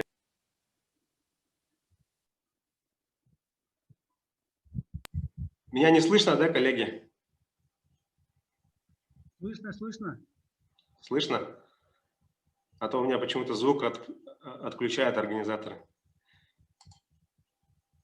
Так, я продолжу тогда. Ну, Владимир Михайлович Санги, как активный государственный, политический, общественный деятель, всегда уделяет пристальное внимание решению вопросов, направленных на защиту интересов коренных малочисленных народов, их обычаев и традиций. И выход в свет этого издания ярко подтверждает значимость, которая придается проблеме сохранения языков коренных малочисленных народов Севера. Благодаря кропотливому труду большого коллектива авторов издан этот неповторимый сборник литературных сказок, легенд и преданий Владимира Санги. Вот, поэтому я хотел бы выразить огромную благодарность всем, кто участвовал в создании этой книги. Конечно же, слова благодарности Александру Николаевичу Жиркову, другу Владимира Михайловича, который уделил большое внимание и благодаря которому вот вышла в свет эта книга. И можно сказать, что эпос коренных этносов вносит большой вклад в литературу. И сказки, особенно детские книги, они сближают народы и помогают им лучше понимать друг друга. И Владимир Михайлович Санги сохранил бесценное богатство языка и культуры нивского народа. И этот сборник с уникальным пластом нивских легенд и преданий поистине драгоценный вклад в мировую литературу. Отрадно, что столь значимый сборник теперь доступен многомиллионной аудитории на 7 языках. И я убежден, что данное событие будет способствовать большему взаимопониманию и укреплению международного сотрудничества. Вот я бы в этой связи сейчас хотел сказать, что у нас действительно сегодня вечер получился такой теплый, дружеский. Очень приятно здесь находиться. И мне бы хотелось сейчас предоставить слово для приветствия исполнительному секретарю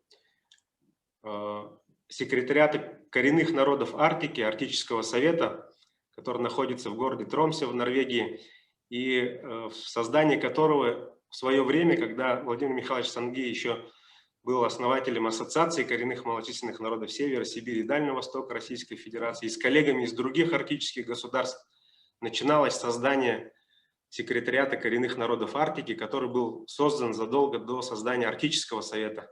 Но сейчас этот секретариат находится в Арктическом совете, и мне бы, коллеги, с вашего позволения, хотелось бы предоставить слово исполнительному секретарю Анне Дегтевой, пожалуйста.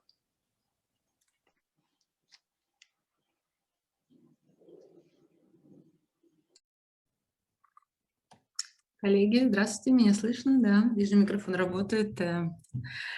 Уважаемый Владимир Михайлович, я хочу от всей души вас поздравить и ваших коллег поздравить с этим знаменательным событием.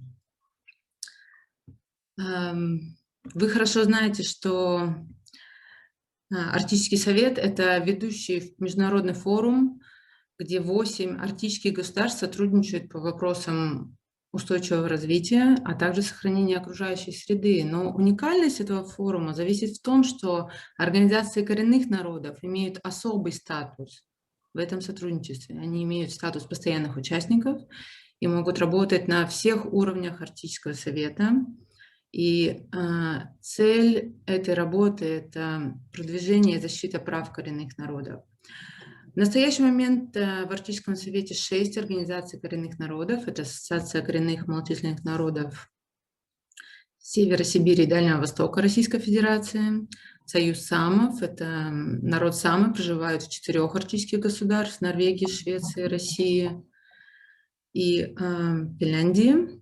Инуитский приполярный совет, народ инуиты проживают в Гренландии, в Канаде, на Аляске, а также в России, на Чукотке. Алютская международная ассоциация, алюты проживают на территории Аляски, а также Российской Федерации. Арктический совет Атабасков и Международный совет Гвичинов. Эти 2 народа, они проживают на Аляске и в Канаде.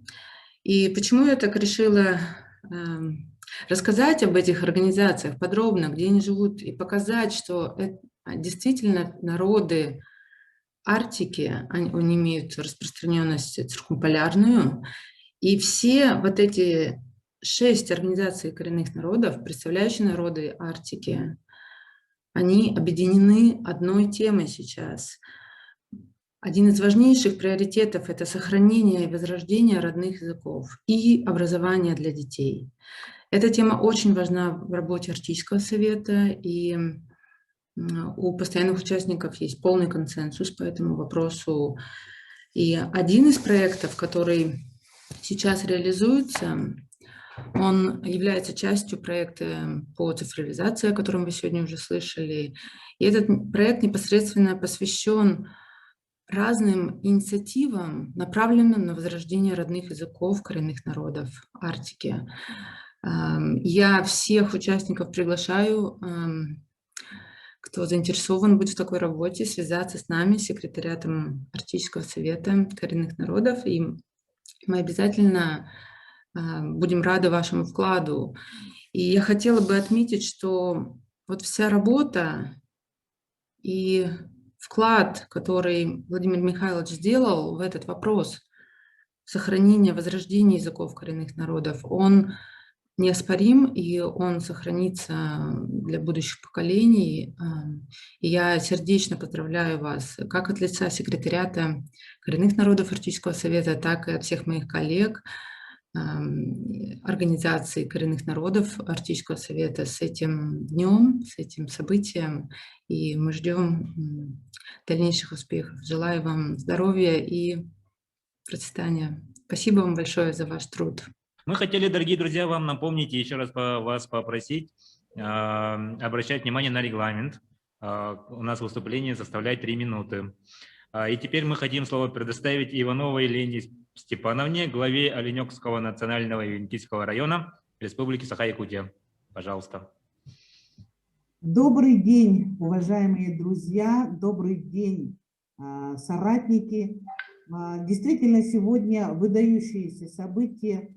То, что выпущена, издана такая уникальная книга для детей младшего и среднего школьного возраста, для нас это большое достижение.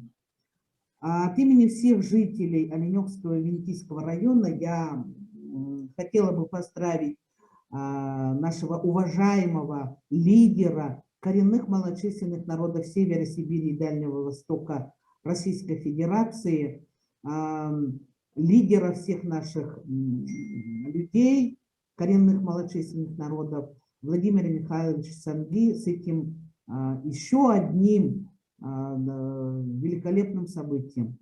85 лет в прошлом году исполнилось Владимиру Михайловичу Санги, и 85 лет исполнилось нашему Оленёкскому и Венкийскому национальному району.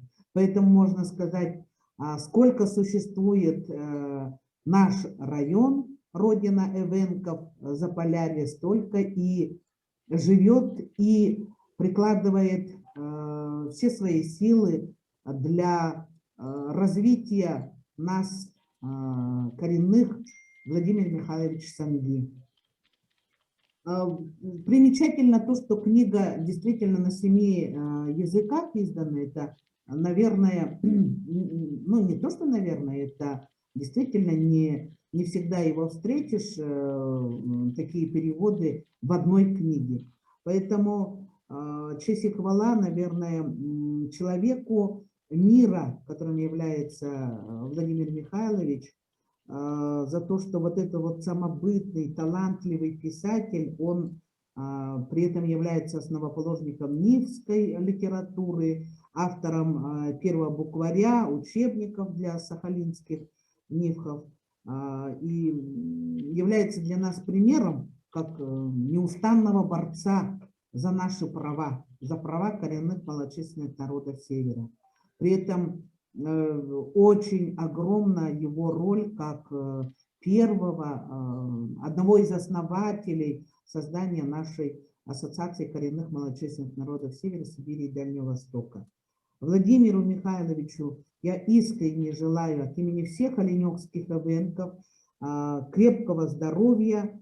Действительно, сегодня лауреат Государственной премии России, кавалер орденов «Знак почета и дружбы», наш лидер, он по-прежнему в строю, Я бы хотела, чтобы и дальше Владимир Михайлович также, мы с ним встречались на съездах, вот нынче, в прошлом году осенью на выставке «Сокровища Севера» мы с ним встретились, скажем так, вдохновлены были его присутствием. Я очень надеюсь, что мы с ним встретимся и вот на очередном съезде в конце марта в Салехарде. Крепкого здоровья, всего самого доброго, тепла, семейного благополучия, счастья, уважаемый нами наш аксакал Владимир Михайлович. Спасибо за ваш неустанный труд, за защиту нас, коренных, и за то, что вы являетесь двигателем всего прогрессивного и сохраняете наши языки и наши традиции, историю и культуру. Низкий вам поклон. Спасибо, спасибо, Лена Степановна. На связь выходит экс-президент Совета Саамов Лейв Арнольд Халонен, Норвегия.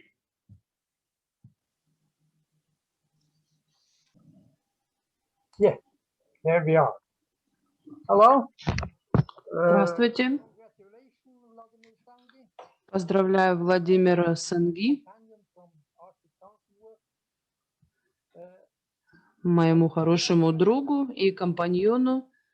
Я поздравляю вас с выходом книги и надеюсь, что в будущем все тоже будет очень хорошо. Спасибо большое. Далее мы слово предоставляем Людмиле Борисовне Гашиловой, кандидату филологических наук, профессору, заведующей кафедрой палеоазиатских языков, фольклора и литературы Институтов народов Севера имени Герцена, и Гашилову Аркадию Ивановичу, кандидату филологических наук, доценту кафедры уральских языков, фольклора и литературы. Фона Мангла Ngakuna Ургут Хумве. Уважаемые друзья, здравствуйте. Дорогой наш Владимир Михайлович, разрешите поприветствовать всех вас от имени ректора Сергея Игоревича Богданова, старейшего Российского государственного педагогического университета имени Александра Ивановича Герцена, от имени студентов, преподавателей, ученых-североведов Института народов Севера. И сердечно поздравить Владимира Михайловича Санги с уникальным изданием книги для детского чтения. Владимир Михайлович, вы являетесь одним из выдающихся выпускников Герценовского университета, и мы гордимся вами как талантливым писателем, основоположником нивской литературы, ставшим всемирно известным писателем в России и за рубежом. Ваша личная заслуга связана с сохранением языка и культуры родного народа, становлением и развитием оригинальной нивской литературы. Мы знаем, что ваши первые творческие успехи начинали в студенческие годы в стенах нашего университета. В последующие годы вы, как член правления Союза писателей РСФСР, продолжали дело развития младописьменных литератур народов Севера, Сибири и Дальнего Востока. Вы стали лауреатом государственной премии в области литературы как автор крупнейших романов и многих литературных произведений. Владимир Михайлович, вы являетесь автором алфавита и первого букваря для сахалинских нивхов, создателем целой серии детской литературы, которая включает сказки, легенды, предания, рассказы, и все это является неисчерпаемым источником родного языка и культуры нивхов. У итогов многолетней работы по сбору нивского фольклора, их записи и расшифровки стояли вы, Владимир Михайлович. Своей выдающейся работой последних лет эпос сахалинских нивхов вы внесли весомый и яркий вклад нивской и российской духовности в сокровищницу мировой культуры. Издание этого уникального памятника, над которым вы трудились долгие годы, представил всему просвещенному миру тысячелетнюю память нивского народа, его мудрость, знания и философию о мироздании, наполнением гармонией человека и природы. Встречаясь с учителями на семинарах, конференциях по вопросам, связанным с преподаванием родных языков литературы, всегда задаешь им простой вопрос. Какое достояние своего народа вы больше всего цените и чаще используете в работе с учениками? Все они отвечают, не задумываясь. Фольклор, сказки. Действительно, сказки – это наследие народной мудрости. В них раскрывается красота родного слова. Сказки озарены добротой, отзывчивостью и сердечностью, лучшими качествами души северян. Нивские сказки, легенды, предания, рассказы и в целом другие фольклорные тексты в большей степени звучат сегодня на уроках родного языка, в школах, где учатся современные северяне. В этом принадлежит огромная заслуга великому писателю, фольклористу Владимиру Михайловичу Санги. Знакомясь с удивительной книгой для детей младшего и среднего возраста Владимира Санги, читая в ней сказки, легенды, предания, мы видим, что нивский фольклор стал доступен не только для нивхов, но и разным этносам. Тексты в сборнике представлены на 7 языках, следовательно, с этой книгой могут познакомиться дети других стран и народов. В этом состоит ее мировая значимость. Фольклор нивхов станет известен широкому кругу читателей не только в России, но и за рубежом. Теперь разные народы могут соприкоснуться и проявить интерес к событиям и героям фольклорных текстов, их традициям, могут осмыслить окружающий мир, поступки людей, их удачи и беды, богатство, мужество, ловкость и слабость, доброту и зло, ум и смекалку. Все это взаимосвязано и отражает наше бытие. Книга для детского чтения написана так, что каждый человек, и ребенок, и взрослый погружается в духовный мир нивхов. Так начинается одна из удивительных нивских сказок Владимира Михайловича, уводящего юного читателя в сказочный мир одного из малочисленных народов России нивхов. Кыкыгун тынганг ао гав-гав-друн фуру. Навсик яймдрун. Кы-кы, кы-кы. Хат ау. Узугут инах кы-кы-хаудрун. Тынганг мытькыл шангоглан яныңво. Фит. Яң так муге парфтого конгрух. Евшкиштахш айра, комшкиштаф айра, харшлерет фуру. Эта бесценная книга, созданная Владимиром Михайловичем Санги, войдет в сокровищницу достояния устного народного творчества нивхов и сохранит свою популярность на века. Дорогой Владимир Михайлович, родной для вас университет благодарен вам за то, что вы проявляете неустанную заботу о подготовке кадров высшей квалификации из числа коренных малочисленных народов Севера в нашем университете. Тот факт, что в Герценовском университете сохраняются и преподаются более 20 уникальных языков северных этносов и их культур, во многом является вашей личной заслугой. Разрешите нам еще раз выразить свою благодарность за вашу неутомимую деятельность на ниве образования молодого поколения северян и сохранения уникальных языков и культур. Желаем вам, Владимир Михайлович, доброго здоровья, благополучия и дальнейших творческих успехов. Хочется также поблагодарить и подчеркнуть большую роль и вклад в издание книги ее составителя Александра Николаевича Жиркова, переводчиков текстов, художников и издателей такого уникального труда. Мегедра. Сейчас я передам слово Аркадию Ивановичу Гашилову. Сомачели. Все, и кумаэтеса. Тымте Аркадий Иванович. Здравствуйте, я говорю на родном селькупском языке. Я благодарю руководителей конференции, которые ведут эту уникальную связь с нами. А Владимир Михайлович, я показываю, это будет видно? Здесь у меня в руках книга, мною написанная, называется «Институт народов Севера. История в лицах». В этой книге около 300 страниц и более 500 персоналей, которых я представил здесь. Вот посмотрите, самый первый – это кто?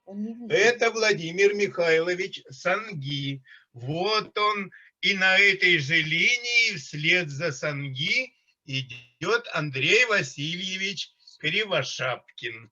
Я рад, что сегодня мне предоставлена честь встретиться с вами еще раз.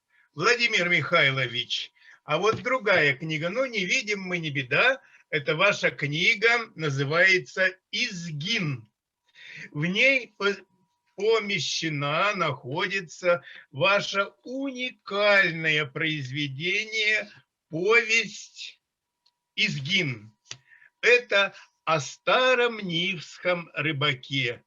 Конечно, вот что пишет Владимир Михайлович о своем герое. Что-то родное находил Изгин в тупоносых, битых временем и невзгодах лодках. Они опрокинутые, сиротливо лежат на берегу залива. Как-то и с ними заигрывали волны, плескались вокруг и играючи прикасались к ним щечками. А теперь они никому не нужные, забытые, лежат на берегу. Лишь ветер навещает их, пролезает сквозь щели, равнодушно гудит в пробоинах и улетает по своим только ему неизвестным делам. Да дождь, видя их беспомощность, злорадно пляшет по открытым днищам.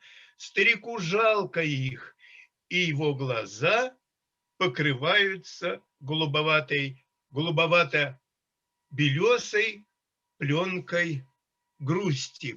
Это уникальная, непревзойденная передача бытия нивхов, бытия старого Изгина, и лодки его, как живые, старые тоже, как сам герой. И он разговаривает с ними, потому что в этих лодках отражается вся его жизнь с этими лодками рыбацкими. Он всю жизнь выходил на охоту на морского зверя и ловил рыбу.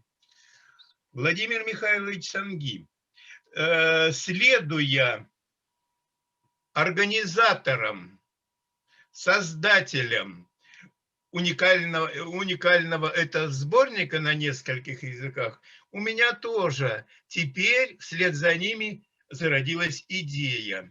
Мы переведем на наши 24 языка коренных малочисленных народов Севера, которые преподаются у нас, некоторые отрывки из этой книги, которую якутские друзья пришлют нам. И это будет как бы звучать на всех 24 языках коренных малочисленных Севера. Все узнают Владимира Михайловича, все прочитают, и все будут рады, что познакомились с вами. Дорогой Владимир Михайлович, благодарю вас лично и благодарю наших якутских коллег, что вместе вы выполнили этот уникальнейший проект, который будут читать и у нас, в России везде, и на Сахалине, и в республике Саха-Якутия, и за границей, и скажут: вот это да, вот это настоящий писатель. Благодарю вас. Сомаметты. До свидания. Благодарим за выступление. Слово предоставляется Васильеву Владимиру Николаевичу, исполняющему обязанности исполнительного директора секретариата Международной организации «Северный форум». Да, спасибо большое. Добрый день, дорогие друзья, коллеги. С большим удовольствием хотел бы поздравить от нашей международной организации Владимира Михайловича с замечательным юбилеем и с таким хорошим, отличным подарком всему миру. Легенды и предания нивского народа на 7 языках. Ну и, конечно же, я поражаюсь иногда Александру Николаевичу Жиркову, который всегда вот очень капитально подходит к любому проекту и помогает издавать такие труды. Конечно, Северный форум сейчас тоже уделяет достаточно большое внимание проблеме развития коренных малочисленных народов Севера. Это началось, по-моему, при Михаиле Александровиче. Мы продолжаем это дело. И сейчас у нас в планах также наладить издательскую деятельность. В первую очередь, конечно, для детей и молодежи. И познакомить с народами Арктики и Севера более южные страны, чтобы весь мир знал, кто живет здесь, кто трудится и созидает на благо всего человечества, кто сохраняет уникальную природу Арктики и языки, и культурное наследие всех народов, многочисленных народов, которые проживают на такой огромной территории. И конечно же, мы хотели бы, чтобы эта книга в электронном варианте появилась как можно скорее, чтобы мы могли распространить среди наших регионов, чтобы в детских садах, школах уже начали изучать и пользоваться данным уникальным изданием. Ну и, конечно, пользуясь случаем, хотел бы напомнить, что Сахалинская область в свое время была очень активным членом Северного форума. Но вот последние несколько лет, к сожалению, мы пока не видим Сахалинскую область в нашей дружной семье регионов. В соответствии со стратегией развития Северного форума вводится новый статус для великих, знаменитых, выдающихся людей, статус посла доброй воли Северного форума. И, наверное, мы обратимся к уважаемому нами Владимиру Михайловичу дать согласие на такой большой статус и провести вместе с нами совместную работу, чтобы Сахалинская область достойно вошла в Северный форум. Потому что из Дальнего Востока вот остались Сахалинская область, да, Приморский край, которые были у нас в активных членах. И я думаю, что мы в скором времени это дело исправим вместе. 19-20 марта у нас состоится Генеральная ассамблея, где мы внесем достаточно большие изменения и в устав, и вот утвердим положение о послах доброй воли Северного форума. Ну и в прошлом году создали молодежное крыло, молодежный Северный форум. Ребята очень активно взялись за создание этого прекрасного объединения, и включая школьников, студентов, аспирантов. И мы уверены, что вот такие издания станут хорошим подспорьем для налаживания диалога, для поддержки ребят в наших регионах и для популяризации языкового и культурного наследия коренных народов. Вот, в принципе, работы очень много впереди, и мы надеемся, что все у нас будет хорошо. Сегодня же, не говоря многих слов, присоединяясь ко всем поздравлениям и пожеланиям, еще раз бы хотел сказать Владимиру Михайловичу желаем долгих и плодотворных творческих лет, благополучия, счастья, и всем коллегам с разных частей света Арктики успехов, удачи, и давайте вместе созидать во благо нашей Арктики и Севера. Спасибо за внимание. Благодарим. Слово предоставляется Шадринову Вячеславу Ивановичу, старейшине Ассоциации юкагиров Якутии. Амучимут, ходамудаемот, чемоджиканмапул. Здравствуйте, уважаемые друзья, и в первую очередь Владимир Михайлович. Конечно, некоторые могут задать вопрос, а почему вот книга не издана, переведена в том числе и на юкагирский язык? И здесь возникает, я хочу привести несколько фактов, связывающих юкагиров с нивхами.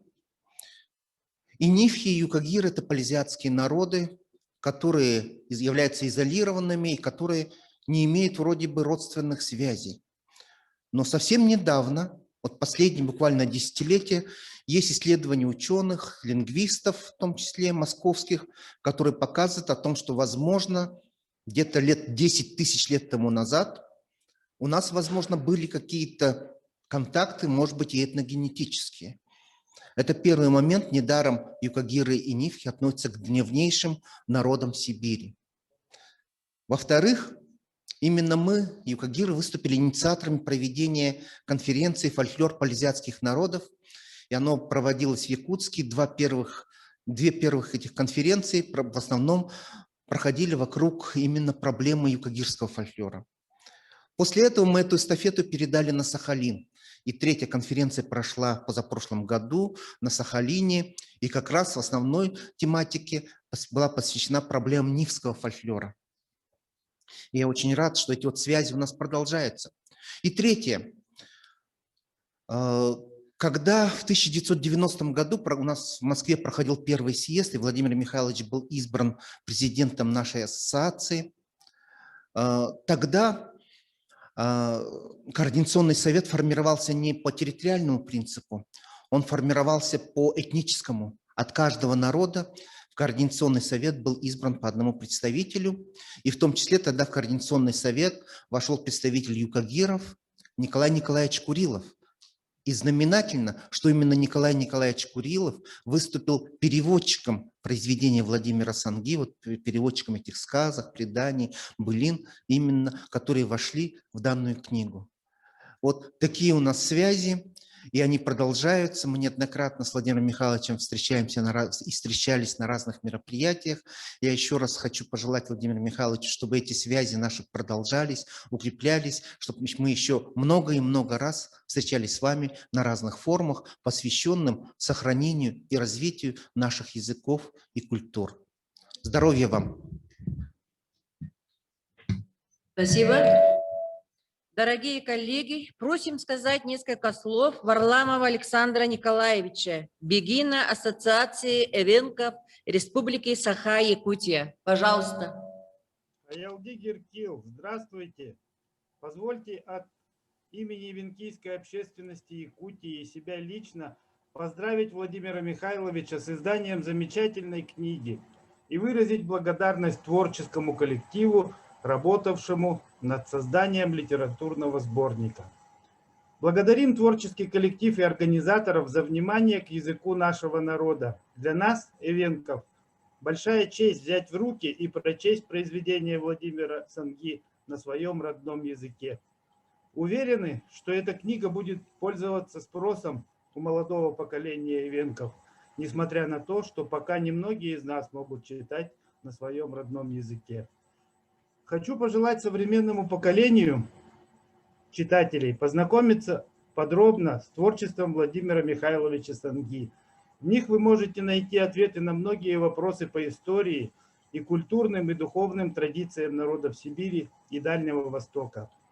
С тем, многое из чего уже ушло из современной жизни. В детстве я читал произведения писателей-северян дни напролет. Помню, как пускался в странствие вместе с Улукитканом и Дерсу, переживал за героев произведений, когда читал «Там, где бежит Сукпай Джансики Манко» и «Женитьба Кивонгов» Владимира Санги и других. Уверен, что такие произведения стоит прочесть каждому северянину, ведь чтение хороших книг отличает человека думающего и человека сопереживающего от маргинала, мимо которого проходят многие важнейшие понятия и ценности человеческой жизни. Владимиру Михайловичу желаю крепкого здоровья и дальнейших творческих изысканий, чтобы полет мысли не снижался под достоинством прожитых лет. Аят бикел гараонгана кел гиркив акин ургут хумве. Спасибо. Спасибо. Слово предоставляется главному редактору детских литературно-художественных журналов «Чоранчик» и «Колокольчик», детских газет «Кескиль» и «Юность Севера» Жарковой Татьяне Ильиничне. Добрый день, дорогие коллеги, уважаемый Владимир Михайлович, Александр Николаевич, якутские дети, вас поздравляют с юбилеем, Владимир Михайлович, и нарисовали вам очень такие интересные сюжетные открыточки. Мы вам отправим, передадим Александру Николаевичу. Примите самые искренние поздравления от всех детей и родителей нашей республики Саха-Якутия с выпуском столь значимого для нас сборника сказок для детей. мы представляем детское издательство «Кескель», которые выпускают на родном языке детские литературно-художественные иллюстрированные журналы «Колокольчик», «Чуранчик» и детские газеты «Кескель. Юность Севера». Самые первые переводы сказок на якутском языке сам Александр Николаевич доверил нам, чтобы мы опубликовали на страницах наших изданий, на журналах и на газет. Вот такие миниатюрные книжечки для самых маленьких детей мы сделали внутри наших журналов. Хабджи того кулярей, онна моготой кепсепиттер бырдах. А рисунки к сказкам нарисовали молодые совсем, очень талантливые художники Айталина Данилова и Алена Арсентьева.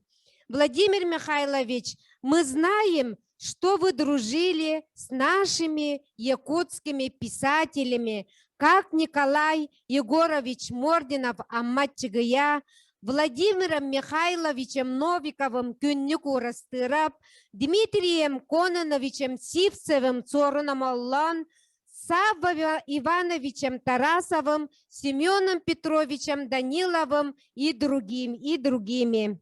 Наше детское издательство достойно носит имя народного писателя Якутии Николая Егоровича Мординова Амма Ачигая.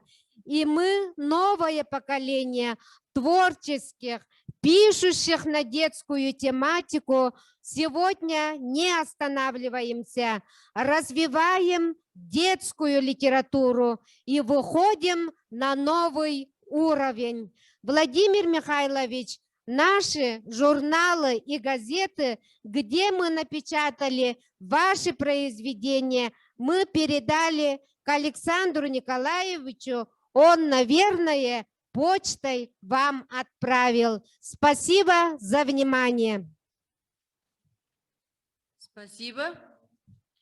Уважаемые участники презентации, слово предоставляется Семеновой Светлане Степановне, члену Совета по развитию языков народов Республики Саха-Якутия при главе Республики Саха-Якутия, заслуженному работнику образования Республики Саха-Якутия. Пожалуйста. Спасибо.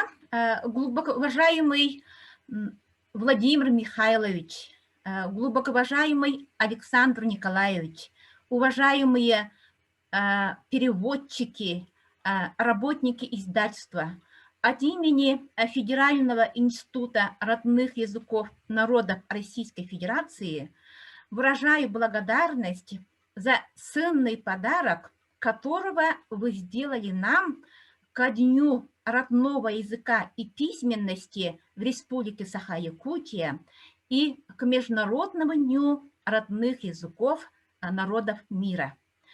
К моему удивлению и радости, 12 февраля, День родного языка и письменности у нас в Якутии, я имею традицию там покупать книги на родном языке и подарить своим внукам. И в этот год зашла тоже наш книжный магазин, и к моему удивлению и радости, как я уже сказала, книга уже была на продаже. И я купила книгу и подарила своим внукам. Я вижу вот в этом издании не только книгу для детей, но прежде всего вижу такой фундаментальный труд и научно-просветительскую основу для научных исследований и для образовательной деятельности. Как говорится в Библии, в начале было слово, но я сегодня хочу перефразировать: в начале был текст, и благодаря этому проекту под руководством Александра Николаевича мы имеем 11 уникальных текстов, изданных на 7 языках мира. На одной полке оказались языки находящиеся под угрозой исчезновения. Тексты изданы на русском государственном языке, на английском международном языке и на языке большого восточного народа на японском языке. В этом я вижу глубокий философский смысл и концептуальный подход к языкам народов мира. Так же, как ученый-педагог и специалисты по филологии, я отмечаю профессиональный подход к составлению сказок, поскольку здесь подобраны по классификации, по международной классификации все виды сказок. Тут есть сказы о зверях и птицах, есть бытовые сказки и есть волшебная сказка. И эти тексты могут стать и, конечно же, станут опорой, да, фундаментальной основой, научной основой для создания других образовательных, познавательных текстов для детей. Я надеюсь, что наши молодые программисты, молодые издатели, авторы будут из этих сказок делать мультимедийные продукты, цифровые ресурсы, и мы скоро увидим мультфильмы, разные красочные детские книги, тоже изданные на этих языках, потому что эти тексты, они станут именно основой вот таких очень продвинутых современных продуктов. Также книга, она выполнена на очень высоком полиграфическом уровне. Наше издательство является уже издательством такого уровня, да, который готов к выполнению международных проектов, таких крупных, да, и я очень рада, что сбылась мечта Василия Афанасьевича Роббика. Я думаю, что Владимир Михайлович, вы очень хорошо знакомы были с Василием Афанасьевичем.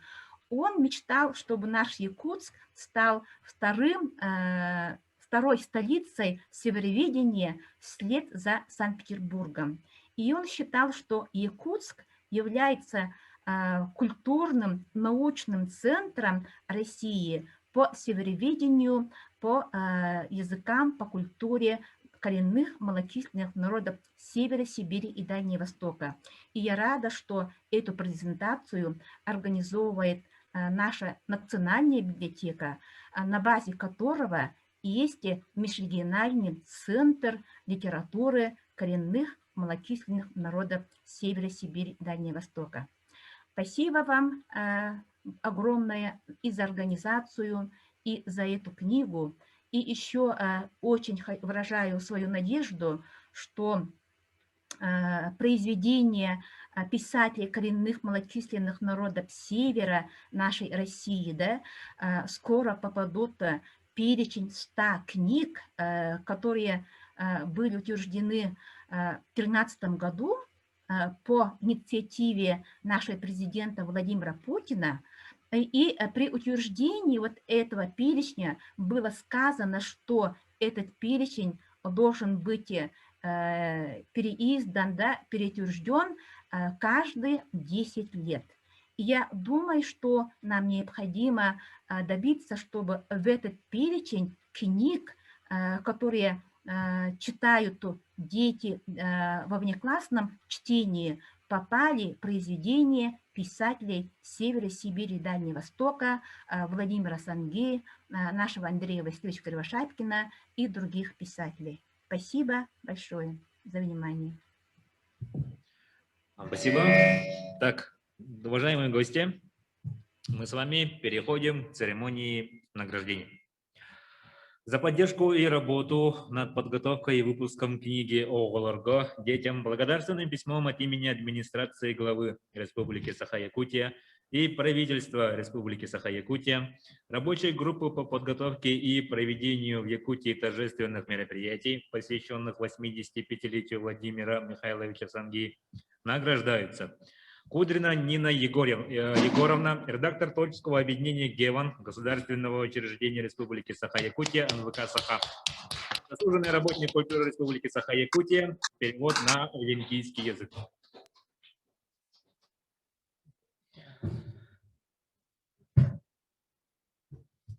Курилов Николай Николаевич, юкагирский писатель, художник, член Союза художников СССР, член Союза писателей СССР, заслуженный деятель искусств Республики Саха-Якутия. Перевод на юкагирский язык.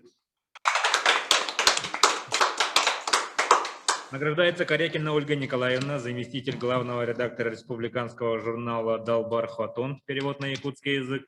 Кривцова Мария Сергеевна, индивидуальный предприниматель, член Союза переводчиков России, перевод на английский язык. Находкина Алина Александровна, заведующая кафедрой перевода Института зарубежной филологии и регионоведения Северо-Восточного федерального университета, кандидат филологических наук, доцент, член Союза переводчиков России, председатель Якутского регионального отделения Союза переводчиков России, перевод на английский язык. Стручков Валентин Гаврилевич, старший преподаватель кафедры перевода Института зарубежной филологии и регионоведения Северо-Восточного федерального университета. Перевод на английский язык. Холмогорова Софья Владимировна, старший преподаватель кафедры перевода Института зарубежной филологии и регионоведения Северо-Восточного федерального университета. Член Союза переводчиков России, перевод на английский язык. Коллективу Национальной библиотеки Республики Саха-Якутия. Парни.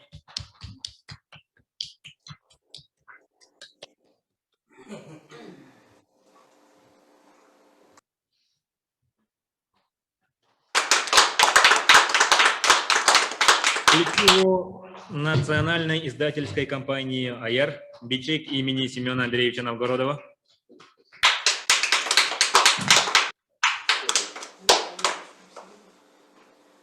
Мартынова Дарья Васильевна, главный библиотекарь отдела национальных и краеведческих фондов Межрегионального центра документных фондов Республики Саха-Якутия, малочисленных народов Севера Сибири и Дальнего Востока, Государственного казенного учреждения Республики Саха-Якутия, Национальная библиотека Республики Саха-Якутия.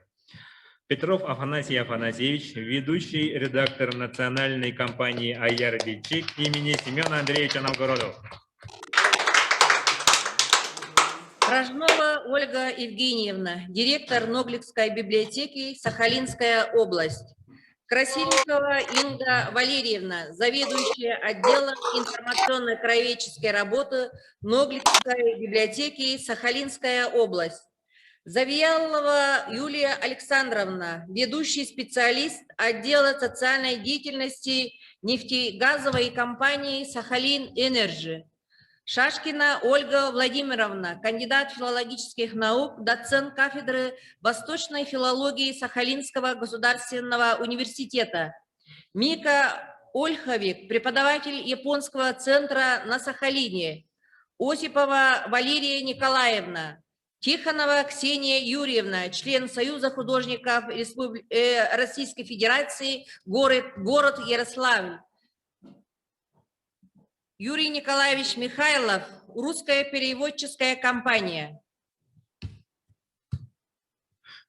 Уважаемые гости, как вы все наверняка знаете или узнали из сегодняшней презентации, жизнь и творчество Владимира Михайловича Санги неразрывно связаны с Республикой Саха-Якутия. Уже на протяжении многих лет он много раз посещал нашу республику. Владимир Михайлович является близким другом целой плеяды якутских писателей, таких как Андрей Васильевич Кривошапкин, Николай Егорович Мординов-Аманчигая, Дмитрий Кононович Ситцев-Сорномолан, Семен Титович Руфов и многих других. И поэтому вдвойне отрадно, что сборник детских произведений о Валарго для детей увидел свет на якутском языке. Дорогие друзья, давайте еще раз сердечно поздравим дорогого Владимира Михайловича с выходом столь яркой, необычной и уникальной книги. От лица всех собравшихся друзей, соратников, поклонников творчества пожелаем Владимиру Михайловичу долгих лет жизни, благополучия, крепкого здоровья и чтобы произведения классика нивской литературы продолжали вдохновлять, радовать, удивлять не одно поколение читателей. Уважаемые участники презентации, на этом наше мероприятие подходит к концу. Благодарим всех за участие. Отдельное спасибо нашим переводчикам Марии Сергеевне Кривцовой, Алене Максимовне Томской, Конгресс-центру и Министерству внешних связей Республики Саха-Якутия за техническую поддержку, Национальному издательству «АЯР», Национальной библиотеке Республики Саха-Якутия, Государственному собранию Илтумен Республики Саха-Якутия, Министерству по развитию Арктики и делам народов Севера Республики Саха-Якутия за организацию мероприятия. До следующих встреч, друзья. Всем до свидания. И напоминаем, что запись мероприятия будет доступна на YouTube-канале Национальной библиотеки. Всем всего хорошего вечера. До свидания. До новых встреч.